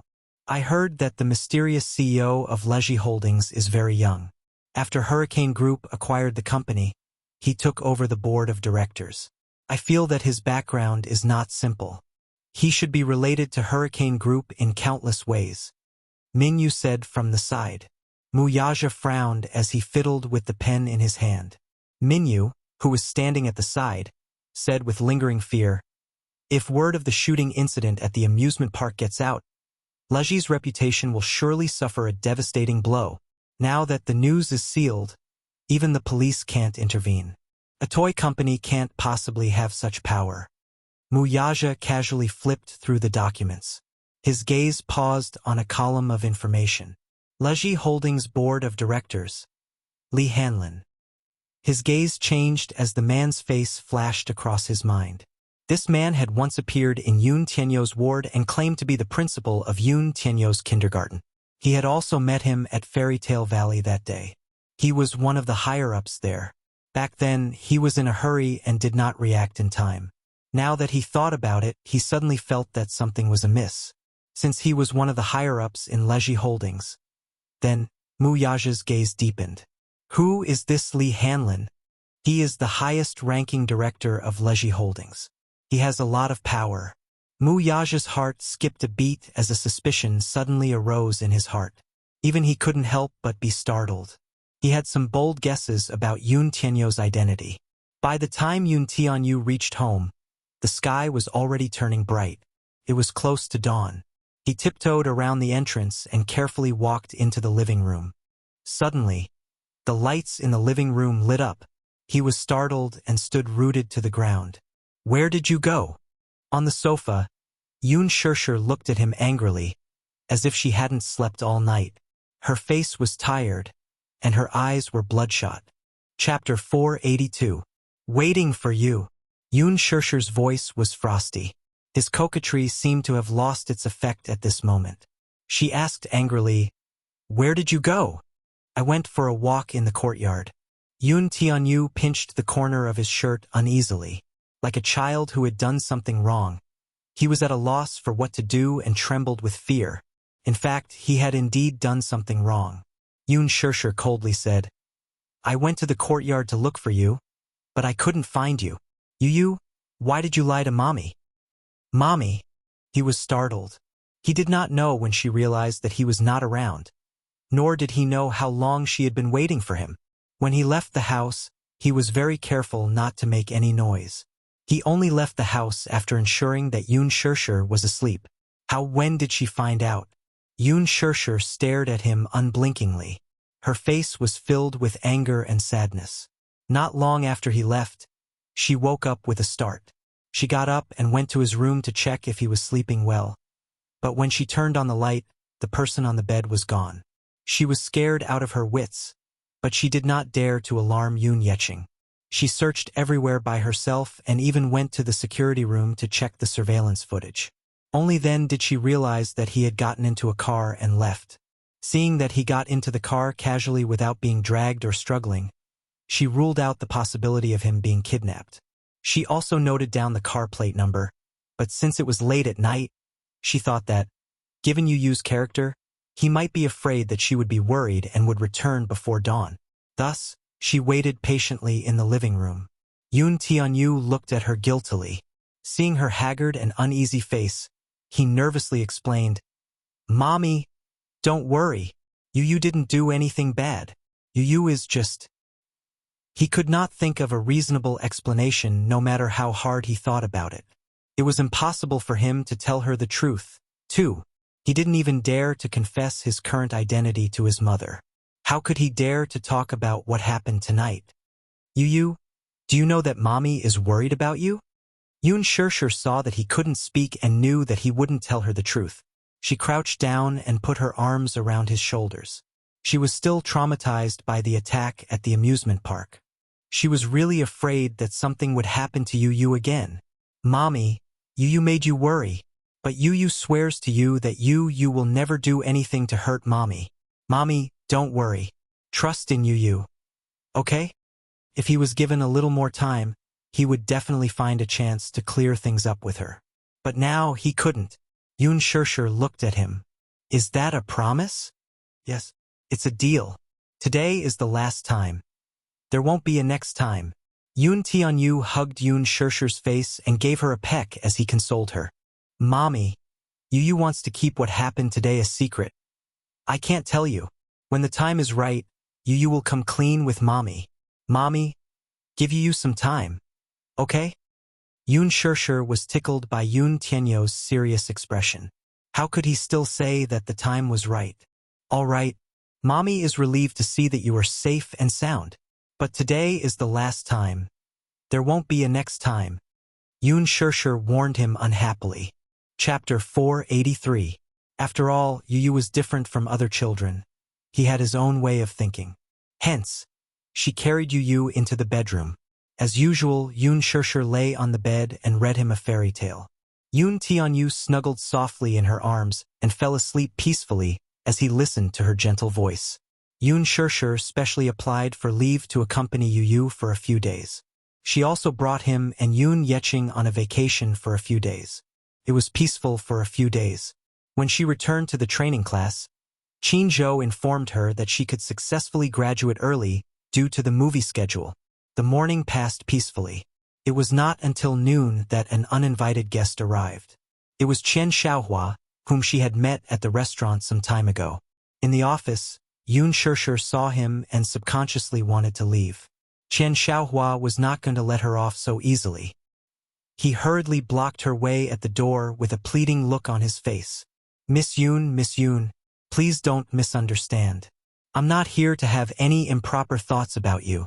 It's just that I need your help with something. You have to help me. Yoon Shishir did not let down her guard as she eyed him warily. He knew that he must have left a bad impression on her previously, so he bowed deeply to apologize. Miss Yoon, please forgive me for my rudeness and offense last time. I know that I'm in the wrong. I hope that you won't stoop to my level and won't stoop to my level. I'm very regretful after the incident. I'm a pervert. Anyway, I can only apologize to you for what happened last time. Also, I'll try my best to make it up to you. However, there's something that I need your help with. I don't understand what you mean. Before that, can I ask for your forgiveness? Chen Xiaohua raised his head and looked at her with a face full of remorse. It looked like he was truly remorseful. Last time she was still so arrogant. Why did she lower her head and beg for forgiveness this time? However, Yoon Shishir didn't intend to argue with this kind of person. So she said, "Let bygones be bygones. I forgive you." "Thank you," Chen Xiaohua said gratefully. Then he told her the whole story.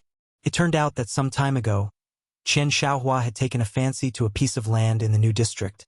So he bought it and planned to develop it into a high-class apartment building. The investments and whatnot had already been settled. The reason he chose that place was because of Disheng. Not long ago, the real estate company under Disheng Financial Group had bought a large piece of land in the new district. Chen Xiaohua had secretly asked around and found out that this piece of land was going to be a development project. He had heard that Wuxia was going to develop the new district into an economic district. Not only would he set up a new branch there, but he would also vigorously develop a green ecological garden. After that, he would cooperate with a famous tourism holding company in the capital to build a 5A grade amusement park. Upon hearing about Disheng Financial Group's move, many companies were tempted. The land in the new district started to be auctioned at high prices. Therefore, the remaining land was quickly divided up, and the price of the land continued to soar. Chapter 484. Soon after, schools, hospitals, cinemas, opera houses, stadiums, amusement parks, eco-parks, natural sceneries, supermarkets, and Wanching department store would be built. Due to Disheng Financial Group's influence, the subway and public transport companies gave them the green light after they found out about it and opened up a few routes. Therefore, the originally remote suburbs suddenly became a bustling area. In the future, it might even become a commercial and financial center. Chen Xiaohua was naturally a smart man. Seeing that Disheng valued this project so much, he rubbed his palms together and started working on it. The property prices had already skyrocketed before the market had even started. If nothing went wrong, he could make a lot of money from this project. Although he did not have much of a philosophy when it came to real estate, he had the keen sense of a businessman and a unique vision. He believed in Disheng's ability and vision, so he was waiting to make a fortune. However, because of this incident, Chairman Mu was unhappy and displeased. This was bad. Disheng Financial Group announced through the media that the planning of the new district was temporarily suspended, and all development projects were temporarily terminated. Disheng Financial Group's announcement caused the other investors to stop in their tracks. This was not a loss to Disheng. After all, Disheng was the one who bought the land. They could develop it whenever they wanted, regardless of whether it was sooner or later. Even if it was vacant for a year or two, Disheng would not care about the loss. However, it was different for Chen Xiaohua. For the sake of this case, he had taken out all of his personal belongings, and even risked his own net worth to finance it. He thought that nothing would go wrong if he followed Disheng, and the profits would be enough to make a fortune. However, he did not expect that Dixing's project would be suspended just like that. His building project was already halfway done. If Dixing suspended the project for a few months, the loss would be acceptable. However, if it was suspended for a year or two, he would lose a lot of money. If Mu Yaja deliberately went against him, he would be reduced to bankruptcy. After all, the value of this area lay in Dixing's intention to develop it into a bustling new district. Without Dixing, the value of the property here would plummet. However, Qian Xiaohua thought that Mu Yaja would not be so ruthless just for a woman, right? He calmed himself down and planned to check the news later. When Qian Xiaohua found out that Dixing Financial Group was planning to develop this place into an industrial zone, he could not sit still any longer.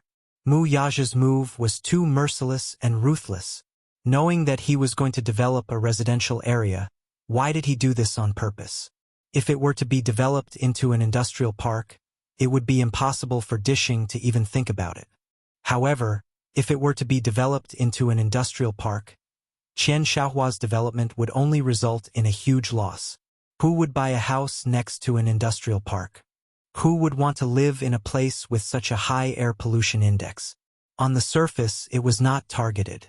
However, in reality, Mu Yaja's casual wave of his hand had completely pushed him into a dead end.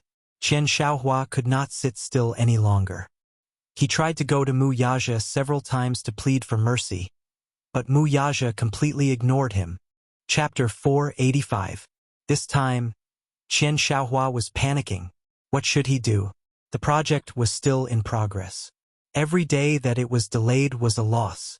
Yun Shishir was indifferent to his repeated pleas. She only said mildly, "If you're here to beg for my forgiveness, I can forgive you. But you want me to plead with Mu Yaja for you? That's impossible." "Why?" Qian Xiaohua exclaimed and probed carefully. "Could it be that Miss Yun thinks that I'm not sincere enough?" Yun Shishir said with a headache. "Mu Yaja and I don't have that kind of relationship. My words don't carry any weight with him. You think too highly of me." With that said, she was about to leave. However, Qian Xiaohua was so shocked that he hugged her. Seeing her cold and silent expression, he was so anxious that he was about to cry. He begged for mercy. "Io, oh, my little grandaunt, you don't carry any weight in Chairman Mu's heart? You must be joking with me. Why did Chairman Mu force me into a corner? Isn't it because I have improper thoughts about you? Aya, I deserve to die for bringing this up. I deserve to die." Qian Xiaohua slapped himself and said, "Chairman Mu really cares about you. Believe me, as long as you say something, you can save me from the abyss of suffering. I beg you." "Boss Qian, there's no point in saying more. I don't think I have the ability to change Chairman Mu's mind." With that said, Yun Shishir walked around him and left. Qian Xiaohua stomped his feet anxiously behind her. Yun Shishir originally thought that after rejecting him, he would restrain himself. However, she didn't expect that Qian Xiaohua would follow behind her for 2 consecutive days. No matter where she went, he would always follow behind her like a shadow. On the way home, she saw a car following closely behind her in the rearview mirror. She didn't need to guess to know that Qian Xiaohua was following her. Yun Shishir was annoyed by him and got out of the car. The car behind them also stopped on the road. Qian Xiaohua got out of the car. Before Yun Shishir could say anything, he rushed in front of her and knelt down with a plop. Yun Shishir was stunned. Qian Xiaohua said solemnly, "Miss Yun, I beg you, this is the last time. Please help me. As long as you plead with Chairman Mu for me, I won't pester you anymore no matter what the outcome is." Yun Shishir was also annoyed by his torture, so she said, "Okay, I promise you, but don't follow me anymore." Qian Xiaohua was so moved that he shed tears of gratitude. He wanted nothing more than to kneel on the ground and kowtow to her. Yun Shishir said helplessly, "Don't be like this. Get up. I'm going home, so don't follow me anymore." It was already 8 o'clock when they reached home. The moment she opened the door, Yun Tianyu, who was reading a book on the sofa, happily welcomed her and threw himself into her arms. "Mommy, you're back. Yu has been waiting for you for a long time." Yoon Shirshir rubbed his head guiltily, unable to hide her tiredness. I'm sorry, Yu. I came back a little late today. You're wrong. Mommy comes back late every day. With that, he tiptoed and took the coat and bag from her. As he put them aside, he said, Mommy, the food is ready, but it seems to have turned cold again. I'll go heat it up again. It'll be ready soon. After waiting for a long time, she still did not return. The food was reheated, but it still turned cold. Yoon Shirshir sat at the table and looked at the 3 dishes and 1 soup on the table. It was not a sumptuous meal, but it looked, smelled, and tasted good. She could not help feeling touched. Chapter 486. Yoon Tian-yu, who was sitting opposite her, propped his head in his hands and looked at her with satisfaction. No, it's not. Yu is happy as long as Mommy thinks it's delicious. Yu's cooking is the best. It's even better than a 5-star chef's. Yoon Shirshir gave him a thumbs up and was not stingy with her praises for her baby. Yu's pink and tender face revealed a hint of sweetness as he hurriedly urged, Mommy, hurry up and eat. What if the food gets cold again? Okay. Yoon Shirshir picked up her bowl of rice and ate happily with the reheated food. Yoon Tian-yu looked at her quietly. His eyes darted around before he suddenly lowered his voice and asked, Mommy, Yu has a question for you. HM? That man from yesterday, the man Mommy said was your university professor. Who exactly is he? Yoon Shirshir had just swallowed a mouthful of rice when she heard his question. She choked for a long time. Yu kindly pushed a bowl of soup in front of her. Yoon Shirshir hurriedly gulped down a few mouthfuls. Yu, who was at the side, lamented helplessly, Mommy, your table manners are so ugly. Yu. Yoon Shirshir glared at him resentfully. Are you saying that Mommy's table manners are ugly? Yes, not ladylike at all. Mommy, you can't do this outside, or else you'll scare others. Baby is already used to your table manners, so don't worry. Yu looked at her with a, I can't do anything to you expression. What's so important about it?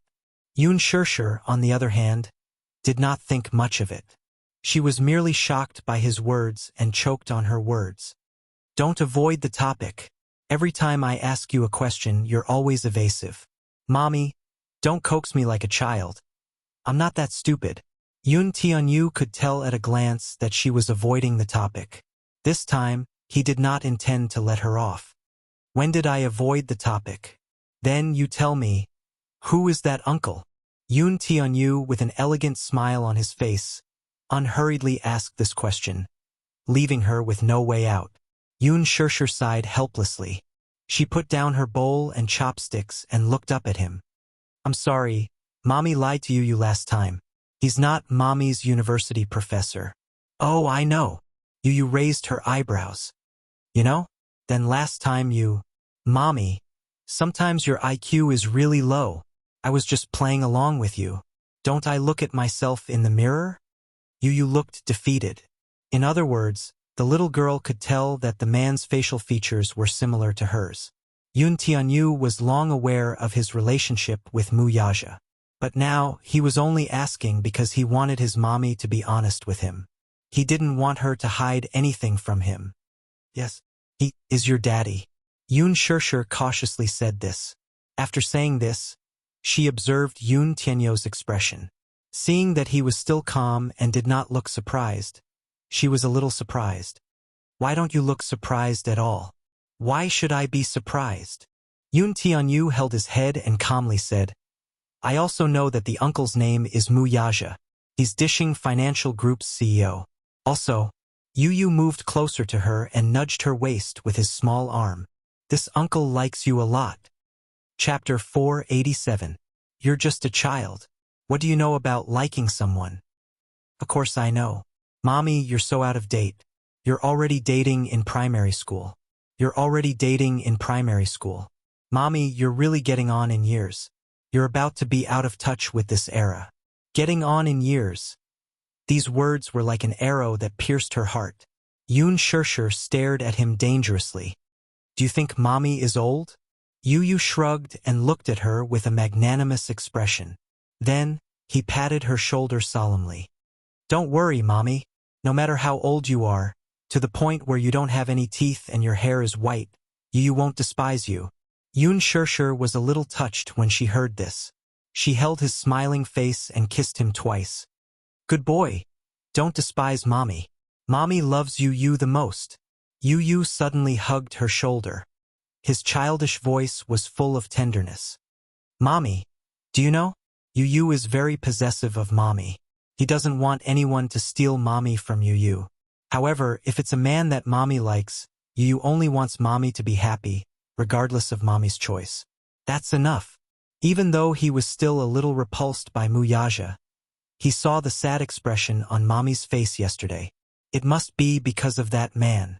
He didn't know the reason, but he knew that if she didn't have feelings for someone, why would she be sad because of that person? Mommy clearly had feelings for him. Since that was the case, he wouldn't force his will on Yun Shirshir.